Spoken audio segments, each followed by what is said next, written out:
Hello, everybody, and welcome to tonight's Victoris Amateur Series broadcast. I am your host, filling in for Beautiful Crow, Becky Rita, and joining me on the desk, we've got Camcom, freed from the shackles of production, now on the desk once again, and of course, as always, all reliable Kevbo and Nar in the background. So I'm going to start with you, Kev. How are you hanging today? How are you going? How are you feeling? I'm pretty good. I'm chilling. Having, just normal stuff. Life's crazy. Managers quit last second without telling anyone. Oh, so that happened in my IRL life. But other than that, that's awesome. Just your normal human medical stuff that we don't have to worry about. Yeah, we don't have to worry about that here. Cam, how are you filling in tonight? You ready to cast some League of Legends, a 5-game series because you're here? Yes, it is going to go to 5 games because I'm here. This is very true. I haven't casted a best of 5 in a hot minute. I played in a lot of best of 5s in a row, but yes, this is my beginnings. I don't know. I was here for the entirety of last split as well as the split for the VAS. I casted the entire playoffs. I come in thinking I'm a producer. The entire playoffs, every week we needed a sub for someone. I casted every single playoff match. So this has been my time. This is my time to start my playoff run here again. Well, don't worry. Next week you can host and I'll cast. So okay, I see. We can do that. Well, I want to thank you both for coming on tonight. And we have some really exciting games ahead of us for sure. We have a very interesting series between a couple of teams. One team who is returning to try and take the title that they just barely missed out on in last split, and I believe a new roster coming in and attempting to take that title for themselves. The top of Group C, RPG and RTT. But before we get into that, let's take a look at the current bracket standings, if we can get that up, because the results from the round of 16 have concluded. Up on the top side of the bracket, RPG Cubs have moved on, along with RT Typhoon, the returning team, actually, from last split. And of course, TD Solar and CE Ghost moved on as well.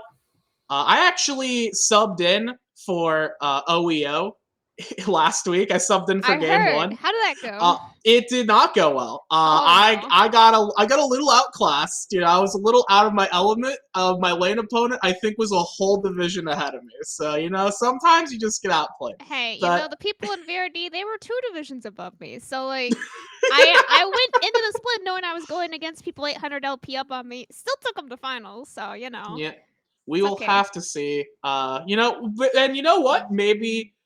I could have done it, but I couldn't, and couldn't help them out, unfortunately. But on the other side of the bracket, we have NSG Eclipse moving on along with TA Divine, who took down Nameless Thunder. I believe that was on stream last week. Was that the stream? We had IDC NSG.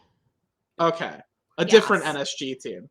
All right. No, wait. Well, the NSG team that won, they beat. Then it was the other game. I'm really misremembering. I was going like, dang, you knew Nameless was an ex-NSG team too? Okay.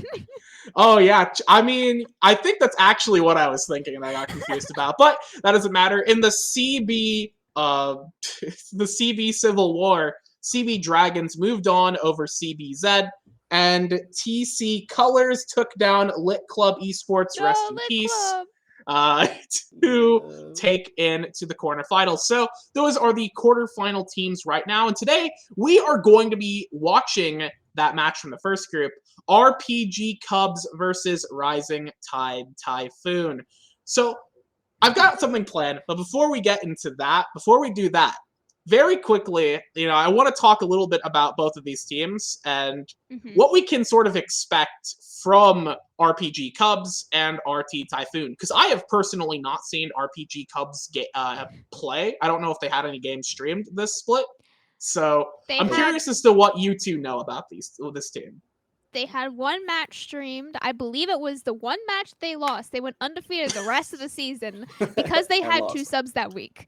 That is the only time we have seen RPG on stream. Okay. That was also the week that Kebbo went crazy and was like freaking out about sub rules on people. Okay. So yeah, they were a little bit from the beginning. An unfortunate series of events, but they still looked impressive even with 2 subs. So really, I think, at least from the games we've watched. Now, we didn't get to watch every game. I'm not sure if we did get to watch all the teams that are still in on that side of the bracket, but these 2 are the heavy hitters on that side of the bracket for me.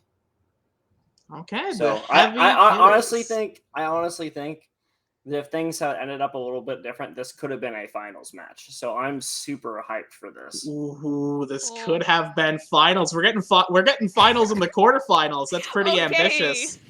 But for RT Typhoon, we saw them. I've seen their games before. I saw them play last split, and this team is mostly stuck together. And for the most part, they have shown relatively good performances. However, they are coming in as the 3rd seed from their group. So, should we be anticipating them to bring a good show tonight? I assume we are. I assume we should. Yes, I think this is kind of like the battle of the new versus old, right? If we're going with like the classic narrative story building, it's rising old kings, tide. new kings, old yes, kings, new it's kings. the old kids of literally going to Game 5 finals last split. I remember them being lower seeded as well. Like they weren't like a first or second seed last split either. Like they had a really good run through playoffs and a very hard run through playoffs as well last split, and then they went to finals. So they could do the same thing here as well. Like this is by no means an easy run to playoffs. You're going against almost all the first seeds on your way there. So it's a hard run. And RPG, if they're taking it, then they're the new kids. I mean, I've never heard of any of them before for sure. They're all completely new players. Never seen any of them in Banter Chat at all. It's kind of crazy. Do you know who these people are? I know Raz. Raz is a big typing gamer. So I see them more in general chat than Banter Chat, but I do see them around. Otherwise, I know they are there. They do appear, but they aren't quite nearly as abrasive as, of course, the banter gamer, the ultimate banter. What stupid name do they have now? Never settle for second. Yeah. The classic peaks, big peaks on RTT. A real banter expert. But we're gonna have with these 2 teams. It's gonna come down to in that old kings, new kings sort of narrative. Really, a lot of it, comes down to expertise of the individual players and what they can bring to the table. But before we see their expertise, I gotta test your expertise. Cam, you haven't casted a best of 5 in a while, so this is good. Playing, my bad. gotta get you warmed up. Gotta think about what is real in League of Legends. So I have prepared a quiz, a little quiz while we get started here. There will be a topic given, and there will be 4 answers, 4 things within the topic. One of those 4 things is not actually real. You 2 will have to identify which one you think it is. And these shouldn't be too hard. I expect that you will get all of them right, but good luck anyways. Does that make sense? Is that clear? I'm gonna int. Okay, yeah. All right, so let's start for the faker. All right, let's start with the first one. We have when we're ready. Oh, I got it. I want to do fancy transition. There you go. Okay. First, we have an ability. So this will be an ability name that a champion has. On this list, we have Dark Binding, Light Binding, Earthen Binding, and Cosmic Binding.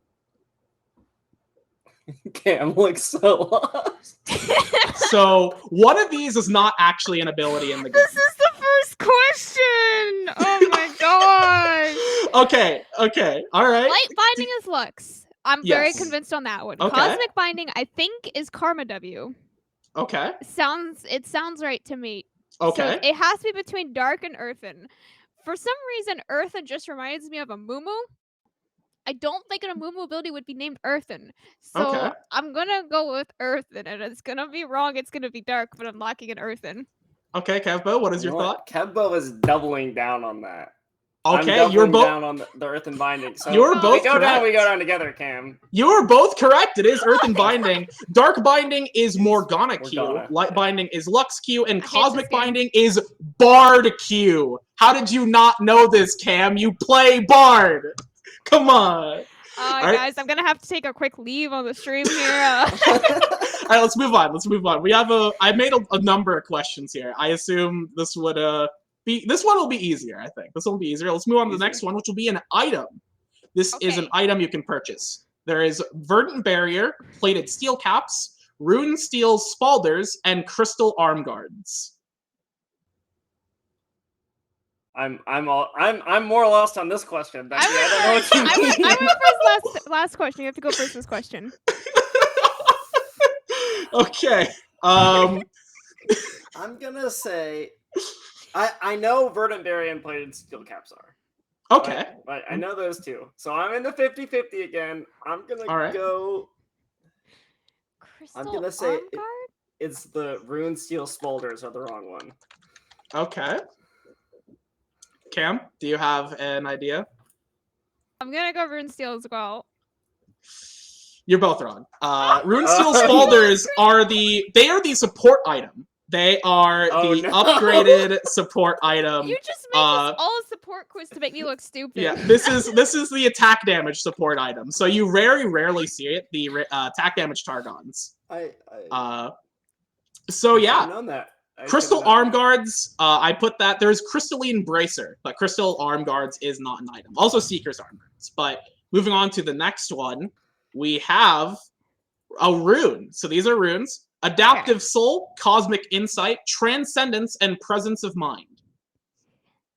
So it's definitely adaptive something.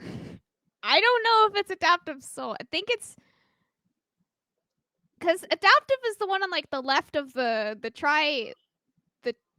last tree. The third one, it's adaptive something. Mm-hmm. Is it? But I'm 99% sure that the other three are real runes. So by process of elimination here, it has to be adaptive. I'm fairly confident you're right. Yeah, it's Adaptive Soul. Transcendence is Transcendence is in the blue tree. It's the cooldown. Presence of Mind is in the inspiration tree. It is cool. Wait, no. Presence of Mind is that's yellow. Oh, no, that's the mana regen. And Cosmic Insight is in the inspiration tree. Yeah. So, all right. Next up, we have another a prom on this one. Yeah. Next up, we have another ability: Static Field, Electrical Surge, Heart Zapper, or Shock and Awe. Okay. Well, I feel like I'm on the LEC right now. Well, here's the deal. You go first. They're all over the place. They're all over the place. Yeah. Well, they're themed a lot around. There's electricity. That's the theme. There's electricity. God. That's the theme in here. Do you have an answer? Say, I'm thinking it's between a Heart Zapper and Electrical Surge. I don't know which of those two it is. Because I think. Oh, it could be Shock and Awe too. It could be. It could be any of them. It could be any of them. It's not Static Field. It's not Static Field. You know that. I'm not surprised. I know that. I'll put that one on there for you. Oh, thanks, brother. I'm gonna go Heart Zapper. Okay, Cam. Okay, so I know Shock and Awe is a misfortune. W or passive or something. I'm 90% sure Electrical Surge has to be like Ken and W or something. Like it just sounds like Ken and W. But Heart Zapper sounds like a Varus ability. Okay, maybe. And that's what's tripping me up, because I feel like you're throwing a Varus ability here just to screw with us. I would never do that. Who do you take me for? Some dishonest player? Yes. Okay, so we got Heart Zapper. What do you think, Cam? Narrow it down. We gotta move. I was gonna go in Static Field, but then Kempo said it's not Static Field, and I'm 100% sure that's. What if Kempo's wrong? What if he's wrong? Me right now is actually Team Gap. It's so crazy. I want to go Static Field. Okay, good. Okay, we'll say Static Field, and it's gonna be wrong. All right, you're both wrong again. Static Field is Blitzcrank Ultimate. Yeah. Electrical Surge is Kennen W. You were right. Heart Zapper is Mundo W. It's his defibrillator. Shock and Awe sounds like a recon ability. That's what threw me off. Wait, you're telling me Shock and Awe is not a misfortune ability? No, it's her joke. She says, "How do you like my guns? Shock and awe." You know, she does that. Strut is her W. I don't remember what her passive is, but yeah, if I guess Static Field, we're inting the rest of the night. Yeah. Like, we'll pass that one. We've still got some time. So let's go to the next one. Yes. Summoner titles. I hope you've been doing your challenges. I hope you've been doing your challenges, you know. Have you looked at the challenges tab at all? Riot reminds you about them every time you log in. So I hope you've looked at them. Okay, I got this one. 100% locked in. Okay, so the options here: Absolute Unit, Bot Blaster, Literally Faker, and Poor Royalty. Yeah. So, what do you think? I have 100% lock on this one. I cannot possibly be wrong. I thought it was pronounced Porotality. I know that one is one. I know Bot Blaster is one. Mm-hmm. I think Literally Faker is the imposter. The imposter among us. Okay. Is that your lock? Because the name of it is Unkillable Demon King. And that is my lock. Okay. You're even better than I am. I was going Literally Faker as well, but I didn't know. Oh yeah, that's the imposter. That is the imposter. It is Unkillable Demon King. That is the actual name of it. All right, now we have. How about champion titles? Okay. You like the lore?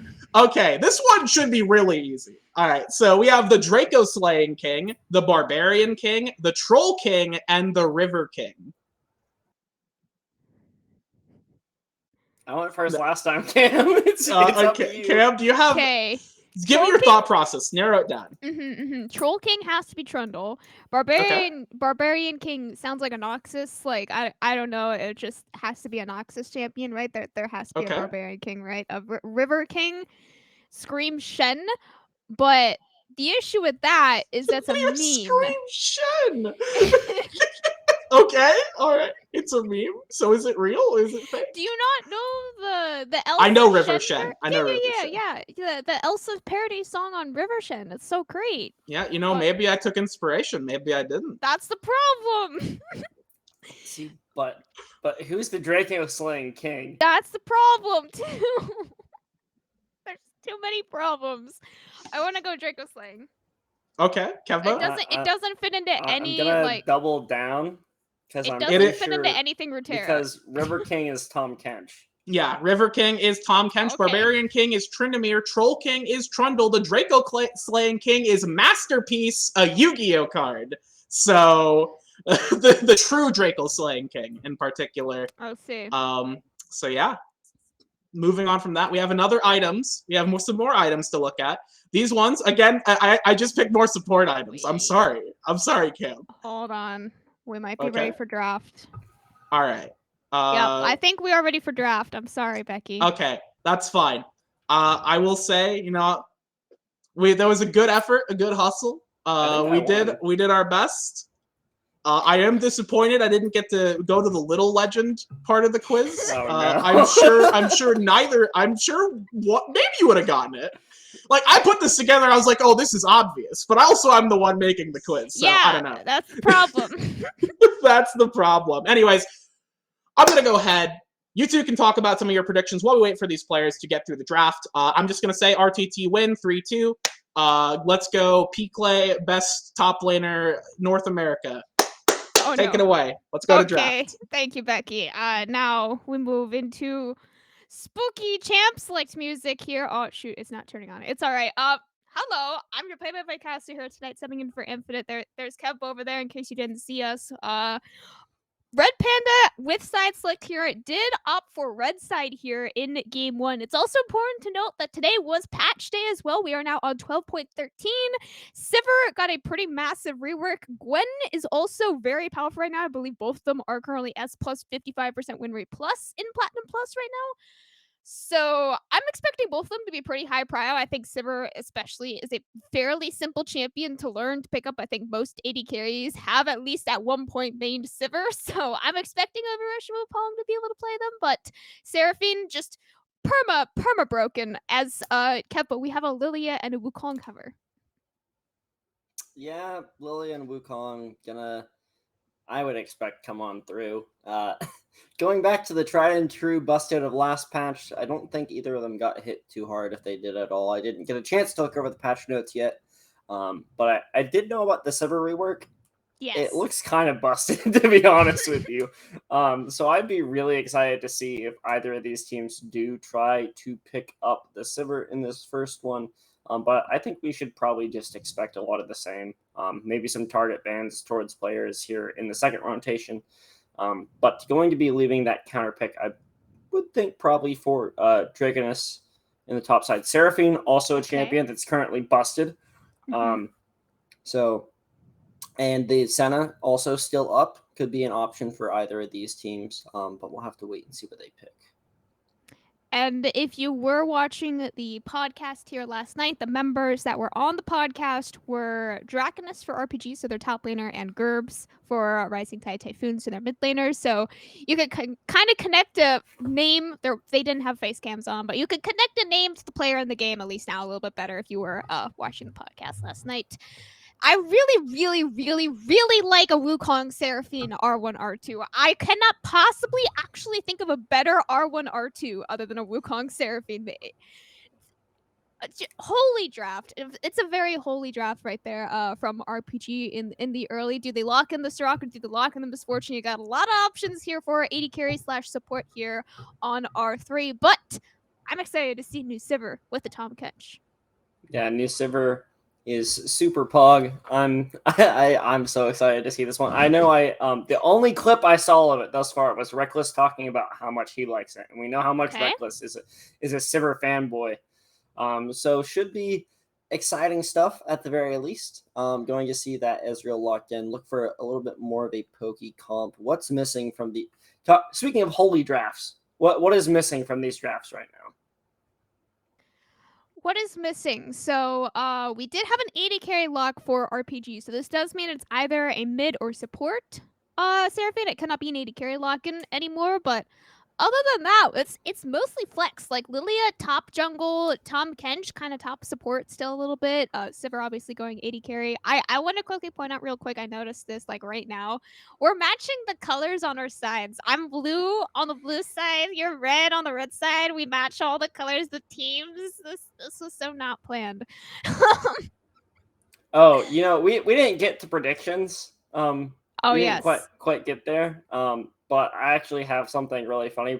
Okay. If you're wondering what my prediction is, I got this fancy pin from work.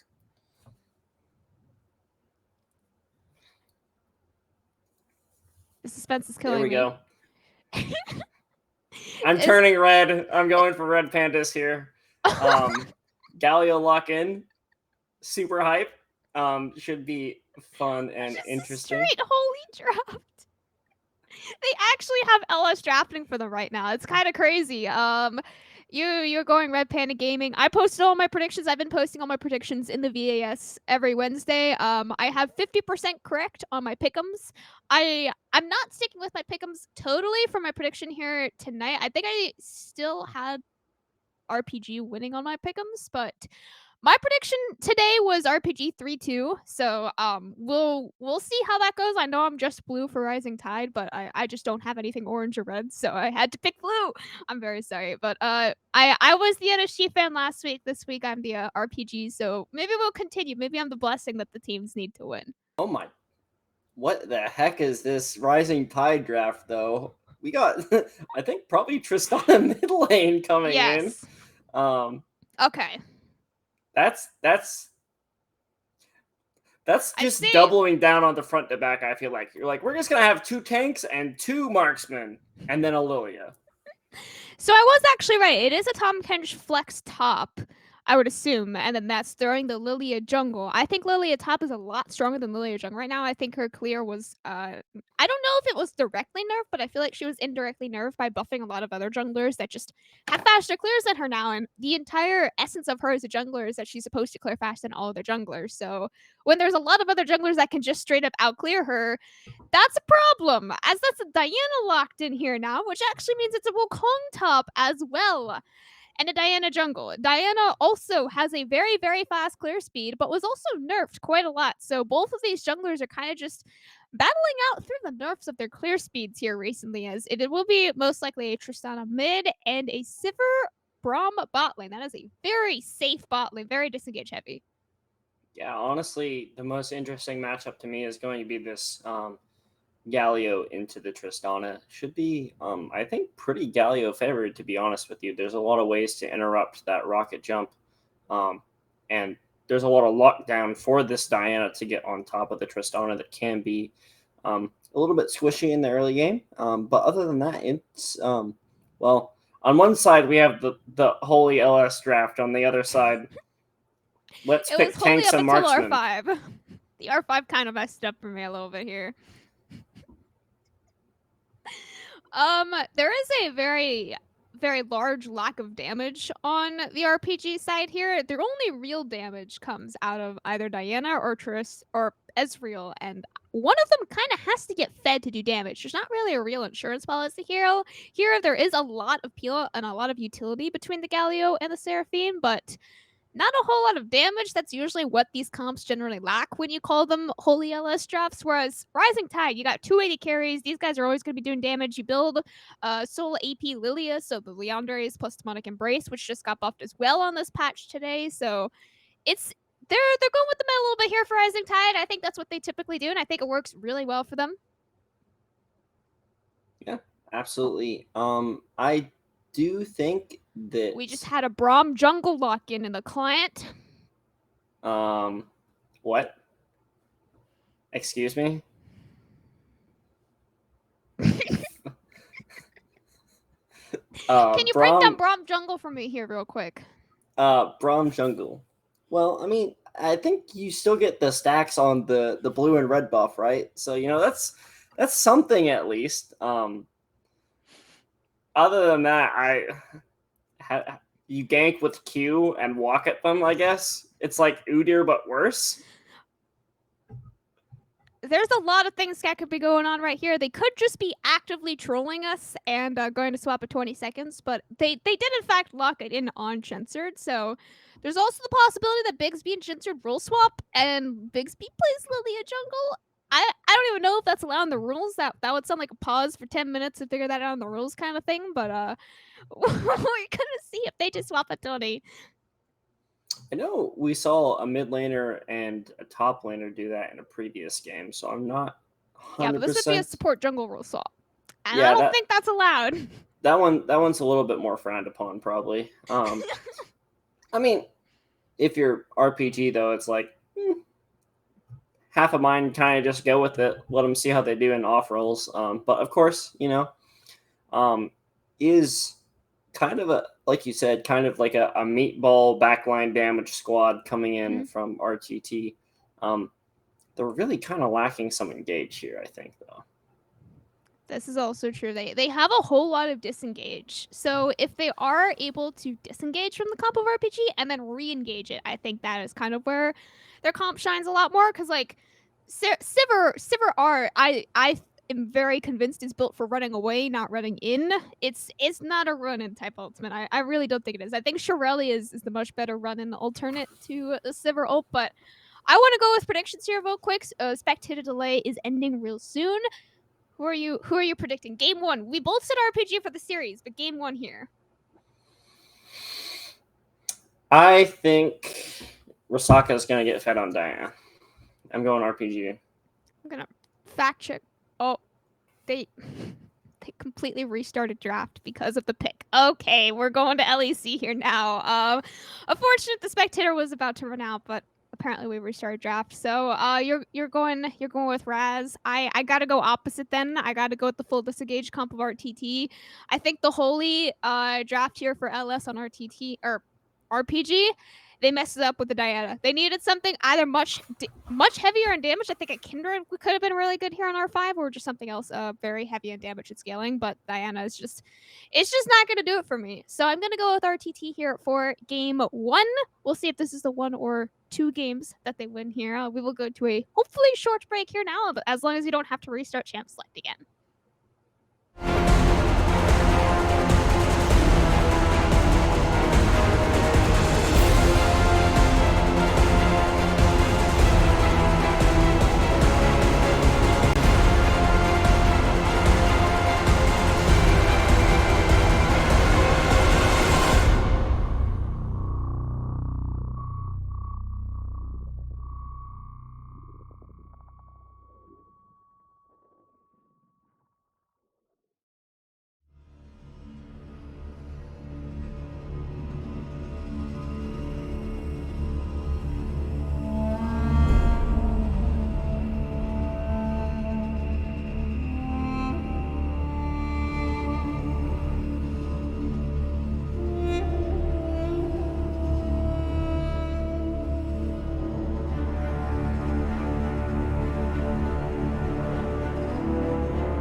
welcome now to Game 1 of our quarterfinals, first best of 5 here on the VAS season. I'm Camcom, joining you tonight with Mr. Kevbo, Rising Tide Typhoon, your 3rd seed, joining us from Group C, RPG. Wait, no, I think it's Group B.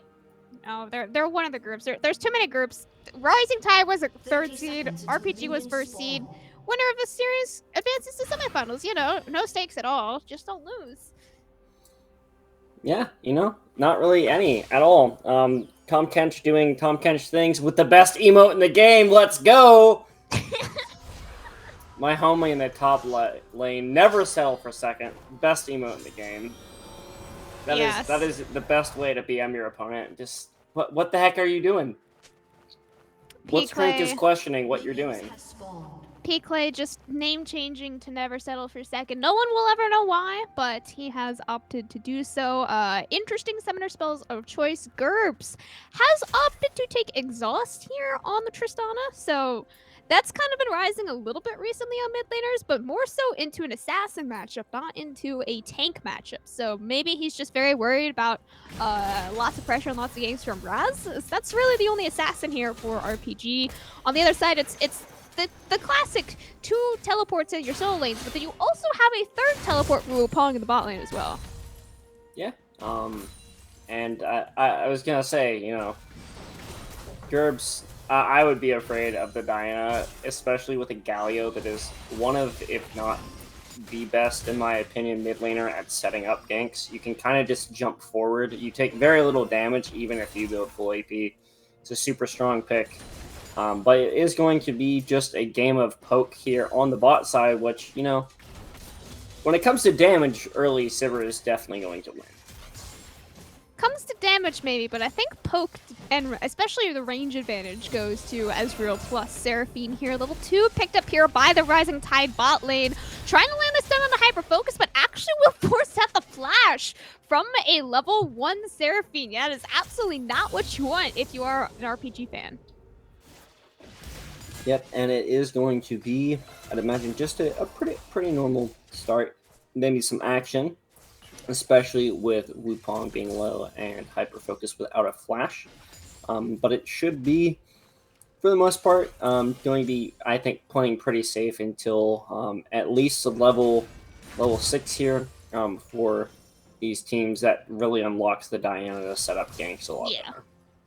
It's not the Diana Yasuo setup between the mid jungle. It's a Diana Galio, where the Galio will be a much better tank, but not as much as an engage as a Yasuo, where you could still get a knockup from his ultimate, but the knockup isn't gonna then go into a Yasuo ult or anything. But it's still a little bit of a wombo combo between the two of them because landed together, it's still a really long duration of CC.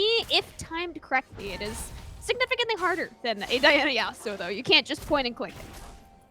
Yeah, you don't have the point and click, but at the same time, you do have just a lot of CC coming out from Galio. If you can get the original knockup with the E, Diana follow-up, super easy, and wow, they are already roaming here. GURPS dropping that exhaust immediately onto Ross here, just trying to buy some time here for the rest of Rising Tide to arrive here for the counter gank in the mid lane. No summoners spurned here from RPG here so far, but Raz face checking the bot lane is actually going to burn the flash there just to make sure that nothing is sneakily taken away from him, as I think the bot scuttle is actually gone. Yet he does get double scuttled, the bot scuttle going to the bot lane, top scuttle going to the jungler here of Rising Tide. Some nice early pressure coming out from Shenser. Yeah, but they are losing out on a lot here. GURPS going to get jumped on again. Fine. He's got the W. He did use the exhaust, but the flash is still available, so he's got plenty of dashes to get in and out of anything he wants to. Little bit of damage, not too much going to come in, and a little bit, I think, misplayed by RPG Fantasy there.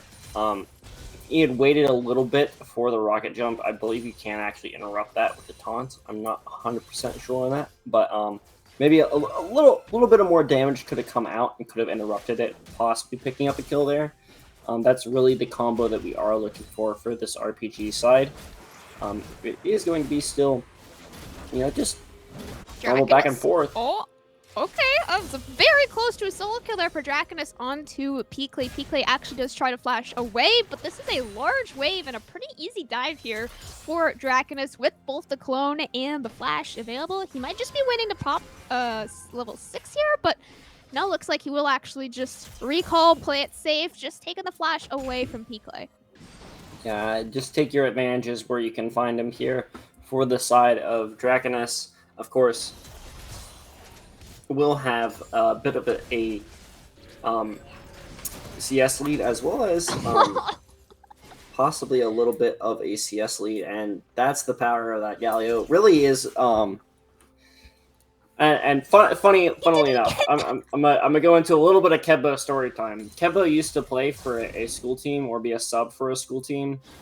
The first match I ever played in CLOL was Galio, because the mid laner and AD carry got into a fight and both got benched.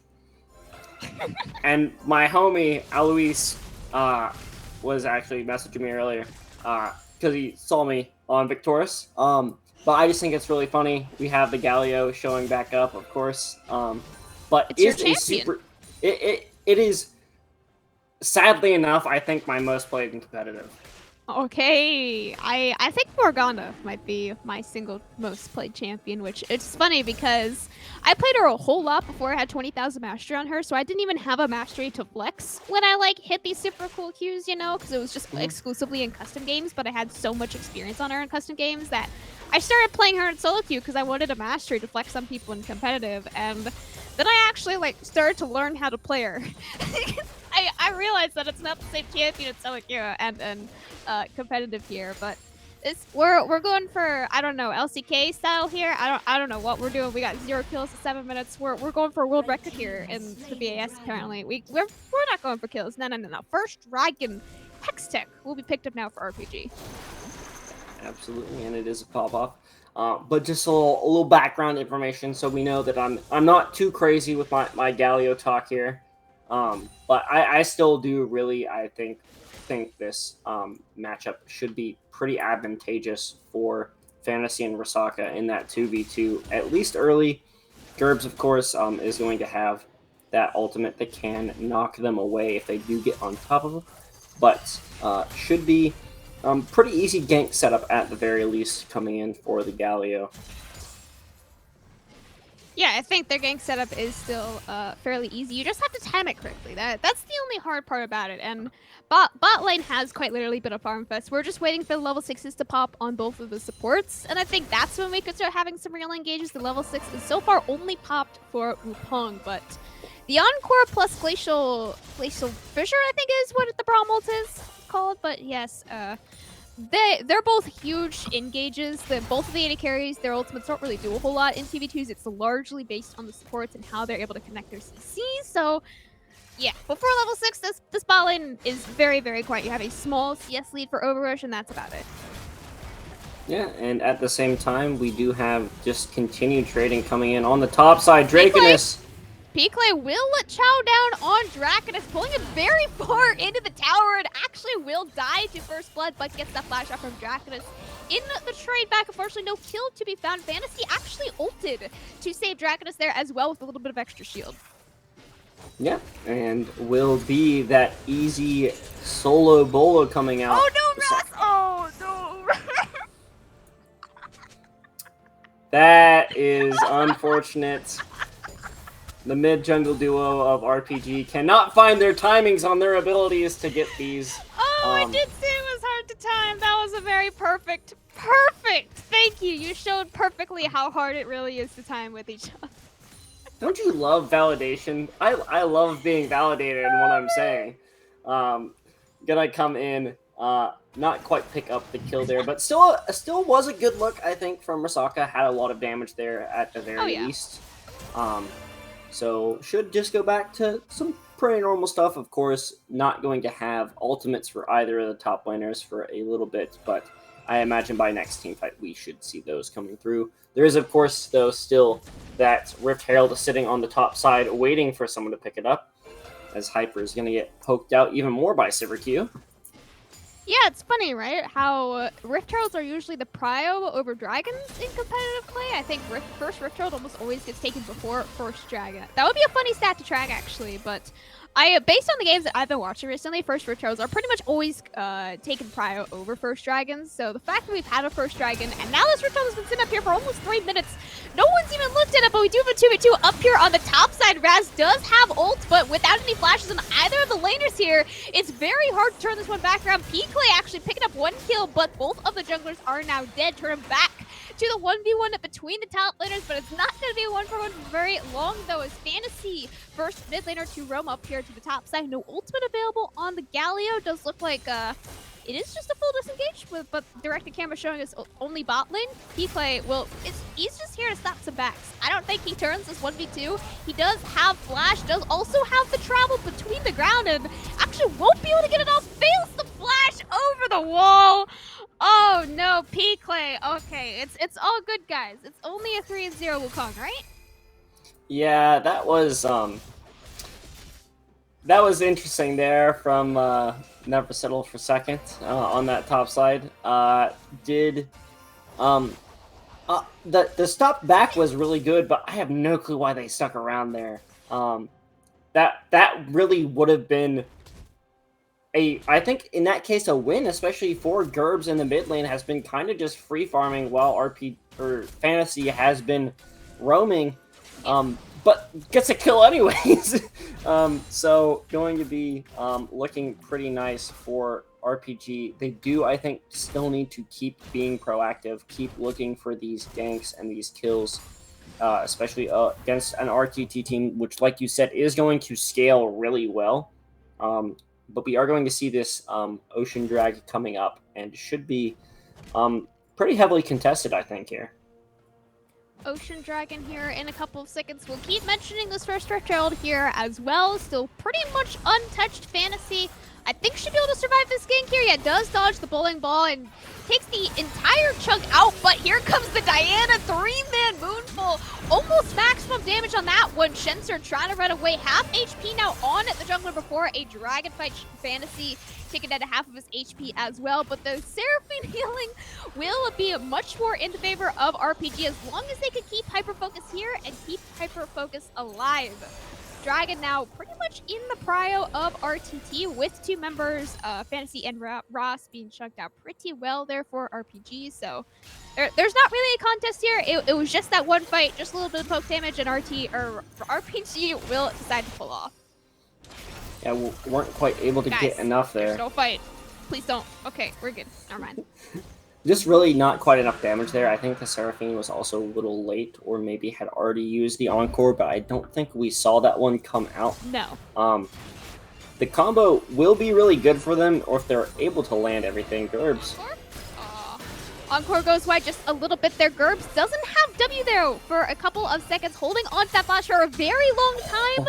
Seraphine connects, but unfortunately not quite enough damage there coming out from Wupong to secure the kill. Fantasy on the bot lane, doing basically the same thing Gerbs is doing, right? It's trading between the 2 mid laners, just both of them being died, but both of them being able to live at pretty comfortable amounts of HP. First Rift Herald finally taken here. I don't think they can drop it before the 14 minutes when plates do fall, though, so not as strong as the first Rift Herald as you would usually like to see. Yeah, but maybe going to see a bit of a tower damage trade here coming in. They might possibly, if they drop this, no, it's not quite low enough. No, it won't. They are going to get a lot of damage, though, I think, onto this tower here. That is going to be a big chunk. Dragoness might just... There's no wave here. Dragoness is going to have to actually flash away. P-Clay continuing to go in hyper-focus, though, remember, has a lot of healing and a lot of shielding on the Seraphine. This wave is, I don't think it's big enough to actually take the tower. Ross hovering the top here, as well as Bigsby. Lots of pressure being put on this top lane. Ross are using that protobelt as well, just trying to run away, but now kind of caught out in a 1v4 flash coming up in a couple of seconds here for him as well. Hyper focus, very low mana, no encore available. Flash for flash traded, and Ross, he's still running, does dash out of the knock, but here comes the Moonfall. Not going to be a whole lot of damage, only landing onto 2 members. Ross giving both of his flash, his ult, and his life for really nothing in return. Yeah, I think maybe should have just I respect trying to get out there, but using all of that may be a little bit ambitious. Wukong, a good timing there, able to get out of that one, but it is going to be 4 members here for RTT onto this tower, and that one should be first blood when it comes to the towers going to their side as well. First tower taken here by RTT. They defended their top outer turret with their life. It was almost a 5-man up there. I think they were only missing Overrush in the top lane fight to keep their tower alive, but with that they do secure first tower. That is just 150 extra gold in their pocket. Draconus just basically pushes on the next wave, is able to take that tower either way. They were just able to stall it out for enough seconds. It's only a few seconds to get that first tower gold. Yeah, but Draconus is still having a pretty good time on that top side. Fantasy still kind of locked into this bot side. I'm not 100% sure about that one with the Galio and that ultimate that is so strong. Once you get engaged on, you really want to try and keep him towards the middle of the map. So he can roam well, because right now he's kind of just locked into farming bot side and possibly a mid lane fight. But it will be Gerbs answering pretty easily as the tower is crashing, or as the wave is crashing.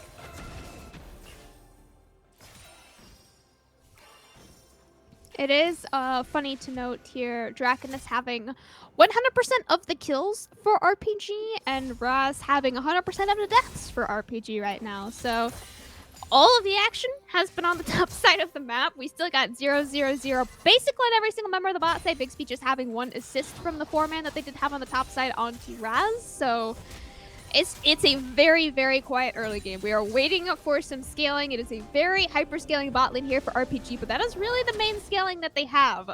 Diana will scale a little bit. Fantasy and Draconus will mostly just be there as tanks in the late game. Tank engages really is what their champions will be here for. But the side of RTT, it does have a lot more safer damage scaling. Gerbs and Shenser will actually be able to do some real late game damage, and the rest of the team is their utility, tank, engage, follow-up, whatever you want to call it. I think they'll just have much better damage if we do go this late, as it's a very quiet early game, which just makes me think we're going to 40 minutes. Yeah, the press R combo from the side of RPG is kind of insane, though. Shenser! Oh, Shenser flashed into the Encore. If he just flashed 1 millimeter the other way, he could have lived. Does burn that flash to try and get away there as well. TP being coming in here as well from Peakley. Yes, Peakley TP'd in. 1 member falling, that is the jungler here. 10 seconds for an Infernal Soul fight here. You don't want to be dropping your jungler right before a dragon. Yeah, that is not what you want to see at all, but it should just be, I mean, it should be pretty easy coming in for the side of RPG here. We have trades of these freely taken dragons for our second 2 dragons here, and it will be putting them closer, but not quite there yet towards that soul point. Of course, Infernal Soul is going to be super strong, especially in this comp that can poke from quite a range. But also, if we do get into team fights, I think it's really reliant on how long they last. Draconus... Overrush. Oh no, the silver buffs were not enough for that one. Draconus maintaining his almost now 100% KP on the team, but they're running straight into the Seraphine Ezra bot lane here. Draconus doesn't have flash, doesn't have cycle here either, running into 3 members, but the moonful damage once again, 3 members, so huge, so much damage. Raz flashing in now, 2 kills for him on the board. Hyper focus, so much healing. Wukong will not fall. Raz finally gets to live through a team fight there as well. You dropped Draconus, you dropped a 400 shutdown, but you got 3 more kills now on the board for RPG. Yeah, I mean, and you're going to get priority onto these towers as well. Should be able to output a little bit of damage to them, especially Risaka on that top side of the map. Should be able to push in freely until more members come up. Fantasy, though. Fantasy could be caught out here by Gerbs, but he's a tank. He's got a dash. He's got a flash still as well, so it should be fairly hard to catch him out. We are literally at identical CS between the 2 mid laners as well. It was 151 right there up until Fantasy cleared the backline, but it's okay. It'll be completely even again in a second here. Yeah, and point I keep trying to get to is if Wukong is able to get there first and get onto a backline, get some members knocked up, the follow-up is really easy for RPG. You just get that Galio ult over the top into Encore, into Moonfall. Like, their wombo is really kind of insane. I hadn't really even noticed that.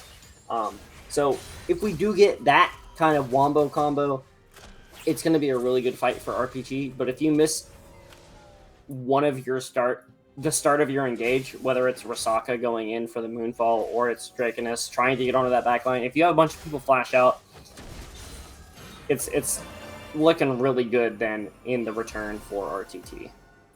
Yeah, they've built a really strong comp here for RTT to disengage.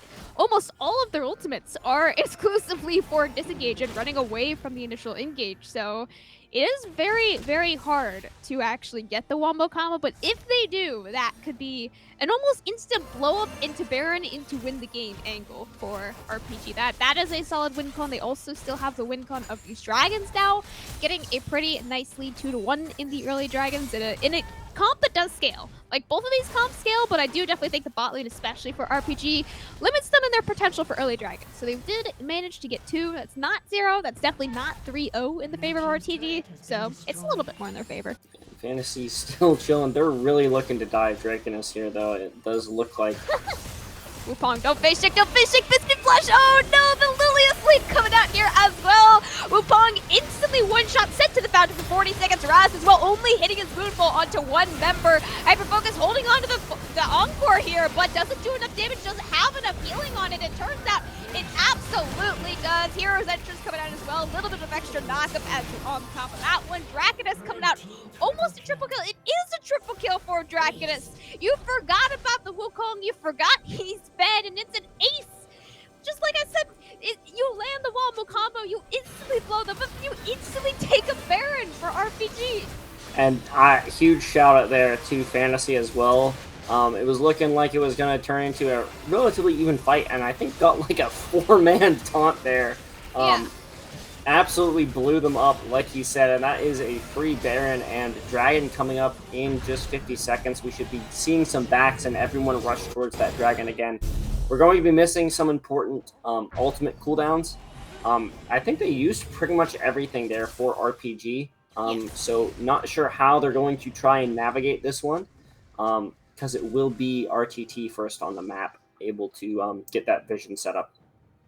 I think every single ultimate is pretty much down at the moment, other than the very short cooldown. So both of the AD carries, and I think both of the junglers will have their ultimates up, but nobody else really will, as there's still a lot of really long ultimates. We're just now hitting level 11 on the supports. Bixby's still actually level 9, so you should be hitting level 10 in a couple of minutes here. But yeah, it's hard for the supports, especially both of them having some of the longer ultimate cooldowns on the supports. So Encore especially, I think, is at 2 minutes at level 6, and I think 1.5 on level 11. So it's a very long one, especially when we're having team fights every 60 seconds now between the two objectives. All 5 members of RPG are wearing the Baron buff, and with that, there is no contest for the Dragon. They do now have a real good lead, 3-1 on these Dragons, who have an Infernal Soul spawning in just under 5 minutes.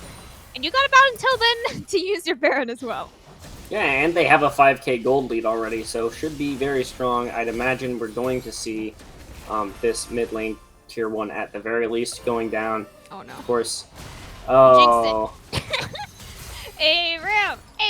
I've ruined everything. Don't look at Draconess. Draconess, he's split pushing. He has TP, he has Flash, he has Cyclone. He will take your inner turret. He will probably take your inhibitor turret as well. And I'll constantly say it, local gold does a whole lot when it only is put onto one member. Yeah, and it'll be a good block from Bixby, with that shield, of course. Sneeze on it and dip out angle there from Wupong. He was able to live Draconess roaming up from the bot lane there as well. Gets the jump out from Gerbs, but no real engages to be found here. Very nice spell shield there from Overrush. If that E landed on him, he's dead every time. So using this Baron buff very well to get 2 towers here so far. Looking for a third in the mid lane. 1v1 between the 2 top players on the bottom side. Shenson almost one-shot Raz going in again. A 3-man Moonfall. The Encore is blocked, but will it even matter? So 1 for 2 coming out here so far. Dragon is huge cycle to the backline. Germ's not allowed to auto attack. Clay as well, taken down to half of his HP. Censored, not allowed in the team fight whatsoever. The flank from Dragonus is absolutely huge. 4 for 1 in the favor of RPG here once again. Yeah, and this honestly could be an end angle. Cooldown or dead times are really short, so I don't think that'll happen. But at the very least, you're getting away with an inhibitor here, and you still have a little bit of time on that Baron. Oh, never mind. Baron buff just went off. I got trolled. I'm not paying attention to my timers. But at the very least, you know, you got inhibitor. You're going to get Shensur's jungle as well here on your way out. No. Rest in peace, junglers. The poor Lilia. She just wants to farm, you know? She's a peaceful deer. She's here to clear some camps, take some chickens, very hungry, and enemy team just comes and swoops and takes all the gold and XP from her. How dare they? Based on the skins Shensur's wearing, I'm not sure if they're a very peaceful deer, though, going for that, isn't it like demonic Lilia or something like that? Not 100% on that one. We are going to have these shutdowns coming up. It does look a little demonic, I'm not gonna lie. I'm not 100% sure, but I think that might be the actual name. Maybe it's like Nightmare or Nighttime or something like that. I have no idea what the Lilia skins are. I just know what the skin lines are called. I know there's a Nightmare one, so... We'll have to wait and look that one up after the match. But of course, it is still RPG with pretty complete control on the map. Of course, do have objective shutdowns available for RTT and also a shutdown on Dragonus, but they're just looking for these other lanes now. The super minions are going to push pretty freely for them in the mid lane, but it is going to just be more fights around a tier 2 tower here for who knows what reason. We want more local gold. We want more ARAM, except there's no more towers to take in mid lane, so we're gonna move our ARAM to the lane that does have towers. This is the big brain macro ideas and strategies now that we get to see from RPG. Tower is almost gone. Sharing local gold between all 5 members does lessen its impact a little bit there. Sleep. If the sleep lands on multiple members, that is a good turning point back into the game here for Rising Tide, but that is a very hard or tall task here for our Lilia friend, especially when she is kind of playing on very low econ, not having the ability to clear her jungle in the last couple of minutes just makes it significantly harder to play this high econ of a champion. Yeah, and they're kind of just getting poked out by the Ezreal and Seraphine. Lusaka, of course, can throw some abilities in there as well, and it really is chunking out these members here, possibly looking at something. But I think they're just going to continue letting this happen. Actually, Dragon going to be coming up here. They're just going to transition onto that one. They already have that mid lane pushing down the tower, so that's going to have to be answered by someone. Oh, goodness. Oh, Wupong, he dashed straight into Shensur now. I thought Wupong would be scared. Turns out Shensur is the one that actually has to be scared. Ultimate does connect onto Shensur, but without any extra damage, he does manage to live with just 1 HP, but you don't want your jungler to be 1 HP right before an Infernal Soul is about to be taken up by the enemy team, and you RPG, there's really no way Rising Tide can actually contest this dragon now with Shensur being chunked out so much right before the soul is taken. 4-1 now. Infernal Soul with a Hex Tech 1 dragon now picked up for RPG. What's the comeback angle? Are we going to an Elder Flip here? What's the comeback? The comeback, honestly, at this point, I think for RTT is Lilia. Well, I was gonna say Lilia ult, but it just got used around this Baron, so not that one. But Elder Drag. I do think that even if they get this next one, we're still looking at like a second or really the classic third Elder Dragon win con coming in here for RTT. Okay. They are down quite a bit, so they're either going to have to get just an insane sleep with Lilia, or they're going to have to wait on something like an Elder Drag. But the ball really is in RPG's court. They can kind of just push in these lanes. They've already gotten that mid lane inhibitor. Gonna split up and force RTT to split up as well, and they should be able to take more towers pretty quickly. Plus, like I said, the last time they were in this exact position, their poke is kind of insane. They have with very Wukong. strong poke here, yeah. Very long range bot lane members, and then the rest are melee, but they have a really strong engage just in case anyone does manage to get low enough. Last time with the Baron, they were targeting an inner turret, and now they have to target an inhibitor turret, which is much easier to protect here for Rising Tide. So they might not even be able to take this turret unless there is a real engage. Sensor being taken to half HP, Encore will be blocked. Raz going in to get a 3-man Moonfall. Will be able to buy some extra time with the Sonya's coming out as well, and will finally be able to take down Big Steve, flashing in under both of the Nexus turrets. Raz, will he die? Yes! Okay, he almost did die for that. I would have been very sad if he didn't die. A 1-for-1 now between the two teams, but that 1-for-1 is much more in the favor of Rising Tide. Any shutdown is very much thanked by them here. Gerbs very close to dying there. Draculus, no mana remaining. Doesn't have ult or flash here either. Tossed up though. Will the Tom gets able to run away, and turns out the Lilia absolutely will not be able to peek. Clay falls directly after Wukong, flashing underneath the Nexus turrets. Not too sure on that one. He thought he was a minion or something. Gerbs doing the same exact thing. He will fall. Double kill coming out from Fantasy right at the end of game 1 here. RPG taking the first best of 5 of season 1-0 after game 1. Yeah, absolutely phenomenally played from them. Neither of the win cons that I was thinking about for either teams was the one that ended up winning. We just go back to the classic Gold Division Press R comp for RPG, yes. and it worked flawlessly. And honestly, I kind of fanboyed a little bit over Galio, but that Galio pick I think was absolutely huge for them. Fantasy popped off on it, but really just well played from everyone on RPG in that game. Going to be looking hopefully for a little bit of a different angle, I think, from Rising Tide Typhoon here in this next game. Relook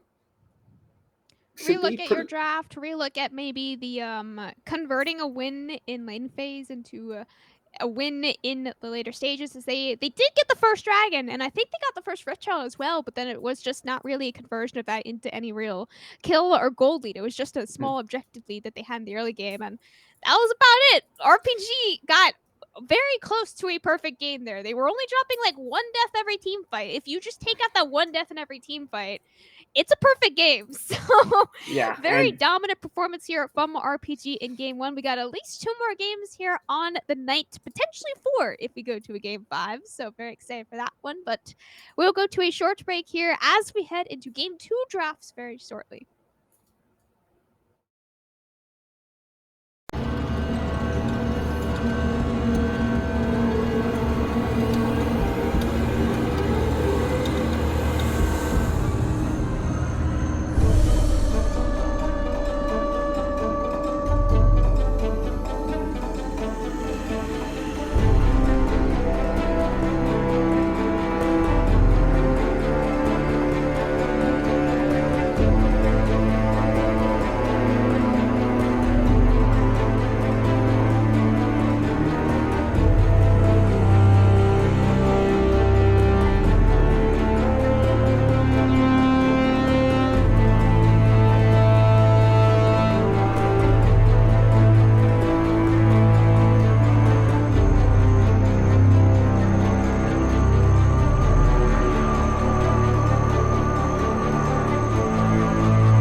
Skyer da klar skal solen blive grå, om du vet du nærmer om.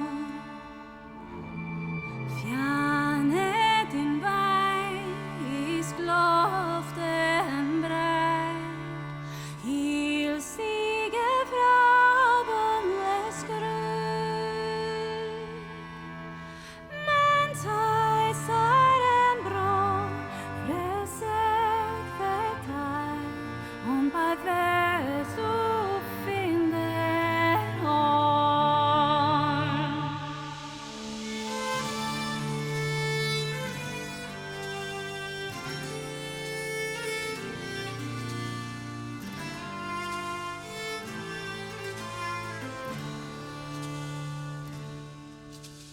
Feinde flåt, det brennende jord, ved lyset kom Gerig sted.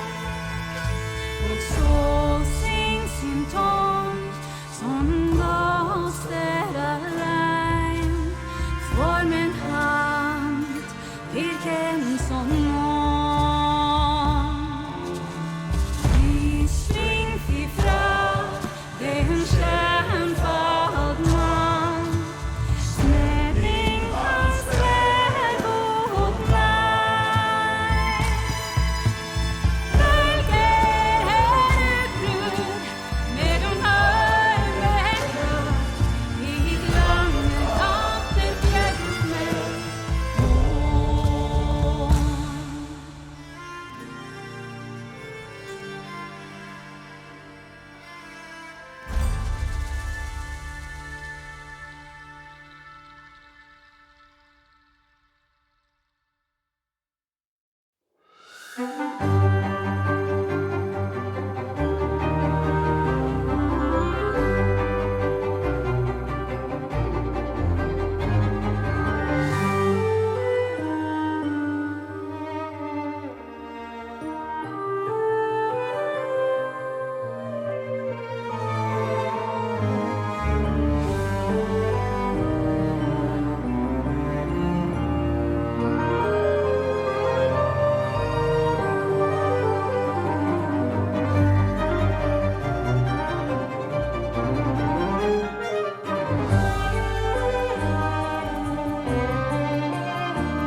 Hello, everyone. Welcome to game number 2 of our quarterfinals here on the VAS. Again, I'm Camcom. Kevbo is to my right over there. Yes, my actual left, but on the screen on the right. So it's very strange here.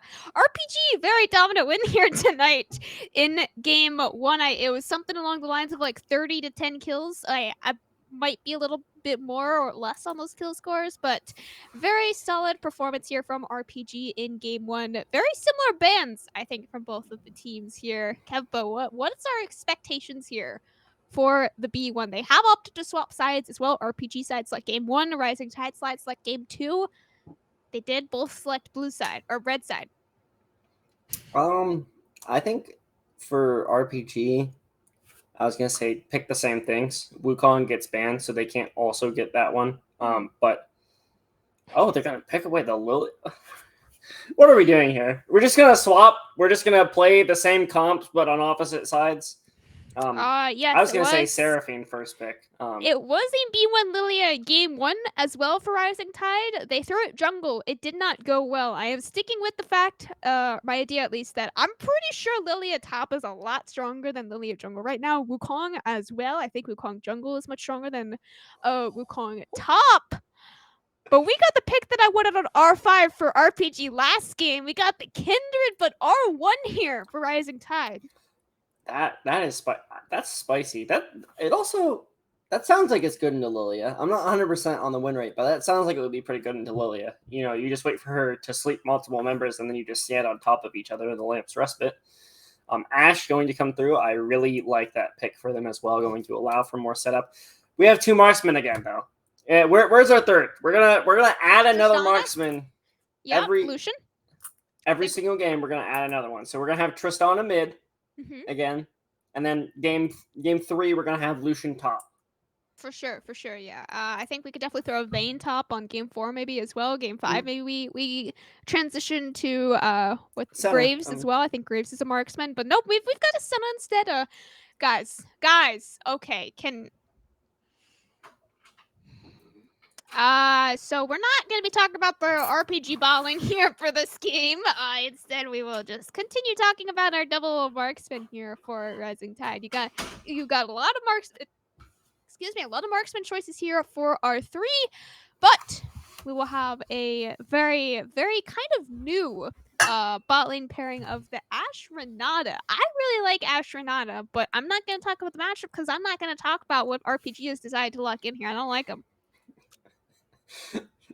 Senna can't. Senna's so much fun to play right now. I'm sorry, Cam. It is just fun to play. Cam's gonna refuse to listen to anything I have to say now for the rest of tonight. But it's all good. My hair is bothering me. But of course, we are still looking at these solo laners for both sides. It will be a counter pick for each side. I'd imagine Rising Tide is going to leave Never Settle for Seconds, or Picle, as most people probably know them. The counter pick here, I know they're pretty well known for being a Aurelia. I was going to say a carry top laner, but yes, Aurelia. Aurelia, fun and balanced. I too have fallen prey to the, we won. Oh, wait, Picle has Aurelia gameplay. So wouldn't be surprised. We are going to see a Galio ban coming out for them, so a little bit of adaptation in the mid lane, as well as not picking Tristana. Yes. I think Lissandra as a blind pick mid lane is very rough. I think Lissandra as a counter pick is really, really strong, but right now, this team comp here for Rising Tide really does scream, what do you call it? The carry top. I was trying to think counter pick top. Of course, it's counter pick top, but carry top laner here for Picle is what this team comp for Rising Tide really does scream. I also like the Galio ban. I think Fantasy played the Galio really, really well in game 1. His ultimates were almost always on point. His map control, his vision, everything, even his damage a little bit as well. He went Demonic Embrace second item, so that kind of just added to the Galio damage on top of that as well. Nico is a surprisingly similar champion to Galio in terms of how they play. They both have a lot of realm presence. They both have pretty massive team fight ultimates. We've got a Sejuani top. Or is it Lilia top and Sejuani jungle? I sure hope it's not a Sejuani jungle. That will make me even more sad than the Lilia jungle. But Cam, Sejuani's a jungler. No, she's not. She's a support for a jungler now. I'm sorry. Well, speaking of things that Kevin has played in competitive, there's Sejuani again. Kale R5? Kale R5 would be pretty nice. Mordekaiser, we have F? Like, I don't understand. I don't. What are we doing? Big dead guy hammer things. That's what we're doing. Honestly, Mordekaiser is really good into tanks, though. So, if they are expecting that Sejuani in the top lane, I don't hate this matchup for Never Settle for Second. Of course, I'm depressed. Hey, I hate it. I hate it so much. This was the perfect Aurelia game. This was it. This was the Aurelia game right here. Now we're not going to get an Aurelia game for like all playoffs here from Picle. I mean, I was so excited. We have Picle as a show match. Like Aurelia of all gold players here. I know one other gold player that can play Aurelia as well, if not slightly worse than Picle. I still think Picle would beat them in 1v1 in Aurelia, but nope. We got a Mordekaiser instead. Yes, maybe Mordekaiser is a good champion. It's not Aurelia. It is an Aurelia, and there's still no Blitzcrank. I will never be satisfied. No. But Nico is also like I'm super excited to see Nico in competitive. I played against it yesterday, and my mid lane in my solo queue game got stomped. So it was not fun. And then also had an ARAM game that this Nico had the most ridiculous mechanics ever. I'm sorry, I'm a vent here a little bit. Okay. If you want to win games on Nico in ARAM, send your clone out and then run into the other team in ult. We fell for it like every single time. You're like, they're not throwing it at us. They're throwing the clone at us. It isn't them. Nope. Every single time we got 5-man ulted because Nico just ran at us. So, this little secret tech for you. The Smurfs in ARAM. I hate to break it to you, but I think that's just you guys being bad at the game. No, it could never be. Kevbo bad at the game? Absolutely not. I'm definitely not hard stuck silver right now. It's okay. The real Nico tech is taking Snowball, channeling your ultimate, and then using your Snowball in so that your ultimate instantly pops when your Snowball lands. That's the Nico tech. I don't know what you guys are just running into a Nico for. I knew that tech already. I've seen that tech. I've done that tech. I think it was we stopped falling for it. I shouldn't say every time, but definitely you will catch your opponents off guard doing that occasionally for sure because no one expects it. And people are bad at this game if you haven't noticed. Pretty bad at this game, especially Blitzcrank mains. Shout out to all my homies. Kevbo, who do you think is winning this game too?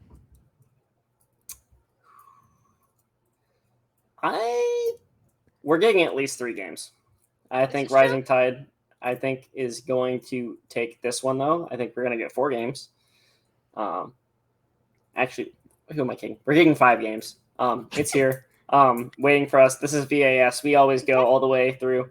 I really like the Kindred pick a lot into this comp, especially with the Lilia that doesn't want to engage, on top of the Tom Kench and the Sejuani who are all want to engage. And for the side of RPG, also, you're really kind of reliant on the damage from the Senna to be your AD, carrying all of that, as well as like Nico can do a lot of burst. So you have like one major damage threat of each type, but you're also like kind of doing exactly what Rising Tide did in the last game. You have a couple carries. You're playing this front to back with 2 meatballs and 2 damage threats. So if you get engaged upon or those members get caught early, especially with, a Crystal Arrow or Lysandra doing Lysandra things, it can turn into a pretty quick loss, I think, in the team fights. Okay.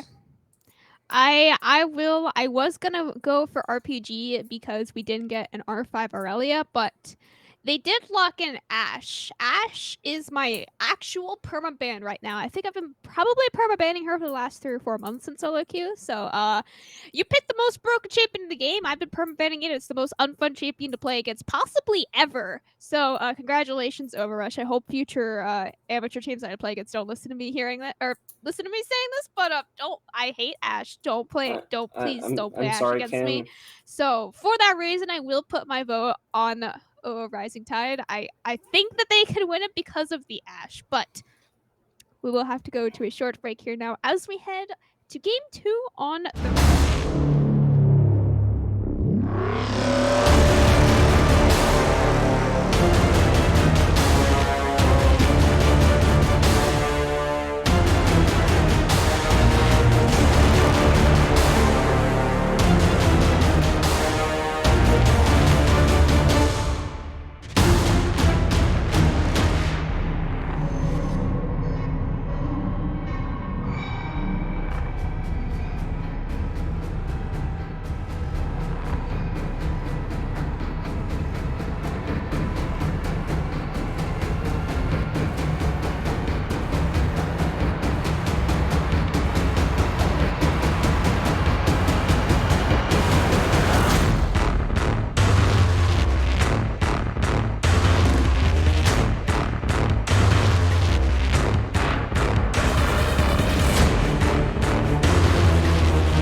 now back onto Summoner Search for our game 2 of our first best of 5 of the season. RPG once again on the blue side this game now, taking game 1 dominantly against Rising Tide Typhoon in the game 1 of tonight. Swapping up the sides, swapping up the team comp identities a little bit here between the teams. You still got pretty solid disengage here from Rising Tide and pretty strong engage from RPG.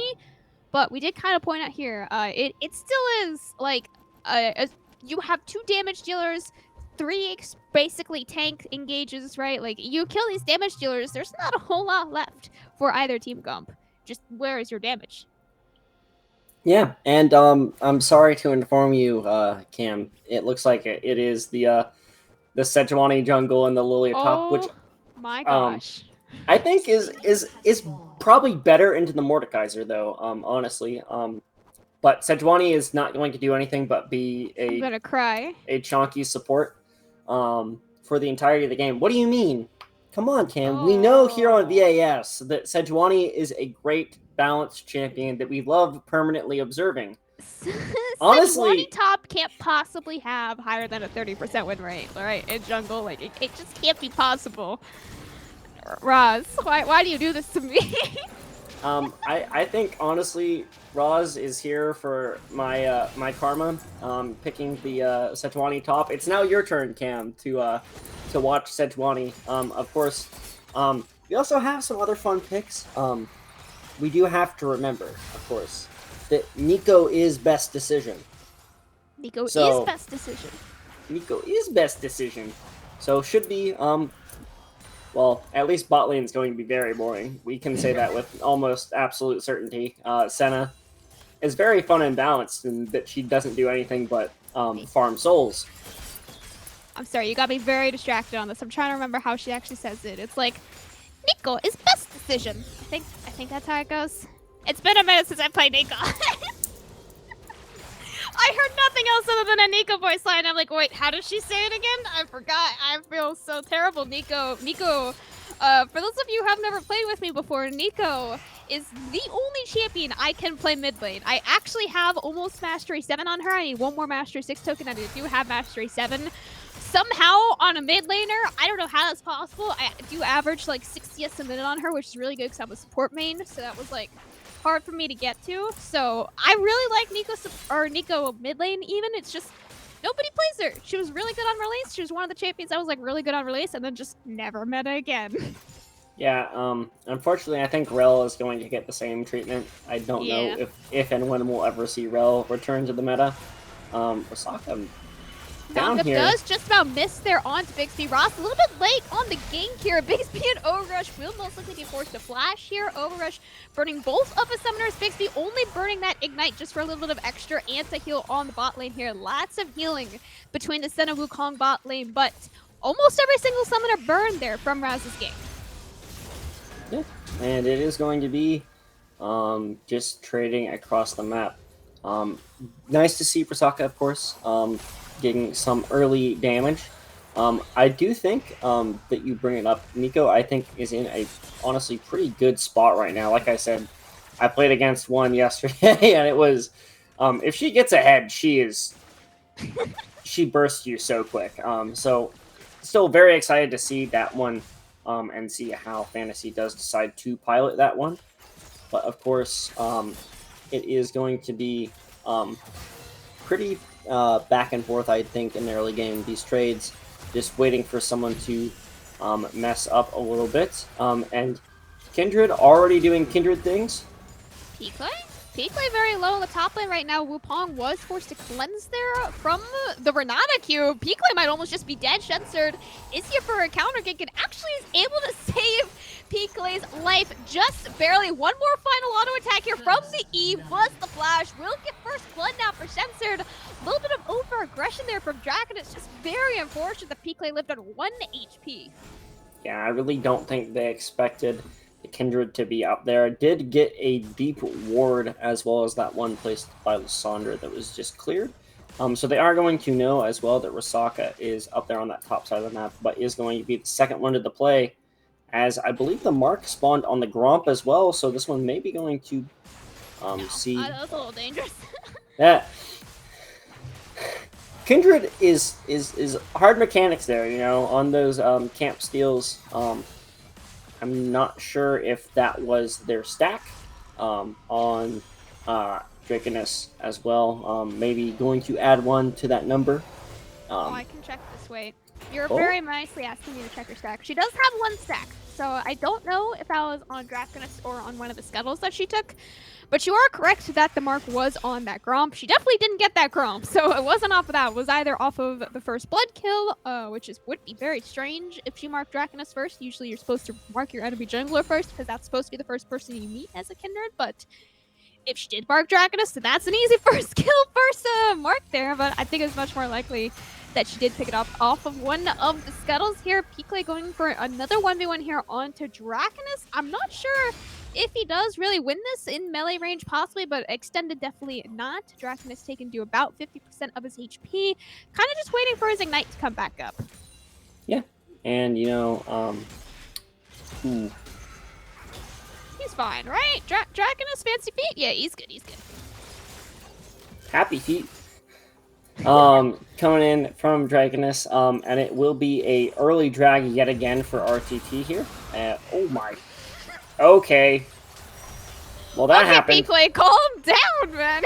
Someone's he caught angry me after while that I was last drinking game. water. He flashy cute, and he's just dead. Meanwhile, down here on the bot lane here, Overrush could be caught out the E just about going wide there from Fantasy. Did use the TP to get in this team fight as well. Level 6s not popped on any member of the bot lane. Very early fighting like this is very dangerous. First Dragon was secured while the top lane fight was going on here for Rising Tide Typhoon once again. Yeah, and they're in a much better spot here. Really kind of winning on every side of the map. Kindred is going to get another mark off of the scuttle spawn on the top side. Just going to continue increasing their range on the autos as well.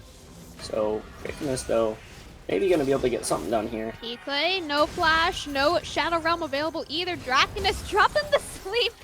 Shenson unfortunately using the Lamb's Rest, but a second too late to save his top laner. Raz on the other side of the map, falling to an invade there as well. Went for a very deep invade onto the Wolves. Both the mid and the bot lane walked up to collapse, and both, or no, not both the junglers. It was a cross-map jungle for top laner traded. Kills still in favor of Rising Tide though.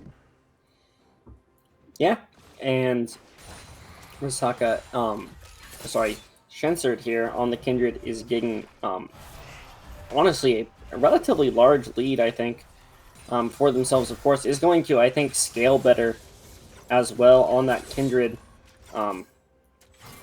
And, you know, just even more gold into the pocket. That next mark is going to spawn on the Gromp. It'll be interesting to see if they do decide to maybe take a couple members and get that other mark as well. Are going to be spotted out, I believe, on that top side, though, on the Herald here. We'll see if that develops into anything. No ults for either of the top laners here. You do have Fantasy and Braz walking up. Pikley, no Shadow Realm is actually very bad for him in the 1v3 up here. Will get the flash out from Fantasy, waiting for the ult cooldown to come back up. First Rip Shot was already secured here by Rising Tide, but do they survive the team fight after Draconus putting in the work, putting in the damage that RPG needed to win the team fight? Gerbs, no ult, no flash, no mana to make it out of that one alive either. Almost a triple kill picked up for Draconus there. One kill stolen away by Fantasy. Yeah, and honestly, a really good job for them to get that onto the Nico there at the end. The burst damage that is going to be coming in from her, if she can continue getting this lead, which she already has in the CS and now with a kill as well, should be pretty massive for her. We might start seeing those Pop Blossoms be... It's just a lot of damage coming through from the Nico if they are able to get scaled up. I want to check Fantasy's runes. Oh, wait, no, wrong button. Hello? Fantasy? Okay, thank you. What are the secondary runes here? Okay, he does have Ultimate Hunter. He does only have 3 stacks on the Ultimate Hunter though, so that is going to put a little bit of a dent here in the early game. I mean, obviously you can't get 5 stacks immediately. I do believe the last 2 stacks are just off of the bot lane because really nothing has happened from the bot lane yet. They haven't died yet. All of the deaths are from the top side right now. We got some very chill bot lanes here in this matchup. There's not really a whole lot just in terms of player in like aggression, right? All the aggression is on the top side for both teams here. Very quiet, very farming. We will scale up and do damage later on as the game says both of the bot lanes. But Shensterd will just about to be able to flash out of the stun there from Fantasy. It does burn the Lamb's Respite as well, just in case the flash wasn't quite far enough for Stripchild. Drop for a couple of extra tower plates there in the mid lane, share between Gerbs and Shensterd. But we got a 1v1 up there on the top side. Once again, Ignite dropped onto Peaklet. Will not get the kill in the Shadow Realm. Almost dies outside the Shadow Realm here as well. The shielding, will it be enough? So much burn damage coming out from Draconus. With the final auto, turns it back around. Solo kill for Draconus. Yeah, and it will be yet again going in their favor. Oh. We're good. Barely gets out of that one. We really are kind of just waiting here for both teams to see if these bot lanes can get into these team fights and get something done. Especially this lane from RTT, that bot side is... both of those ultimates are going to be absolutely massive in either team fights. Or in team fights for RTT. Yeah, I think team fighting is when this Rising Tide comp will really start to come online. Early game, when they are so separated in these different lanes, there's not really been a whole lot of playing together from Rising Tide in this early game, which is fine. They are a much better team fighting comp, but that is going to limit them more and more the longer the match goes on. Raz unfortunately does miss that ult. Nice Berserk coming out to buy a little bit more time for Overrush to try and run away, but you cannot run away. The Senna W lands on top of you as well. Nice stun plus double Q coming out from Wukong. Lots of damage from the very early game Senna, but Raz dashing underneath the tower gets that Renata Q landed on him as well, but Fantasy, he's here, he's got the engage, he's got the flank, and does he have the damage for an almost double kill here on the Bigsby?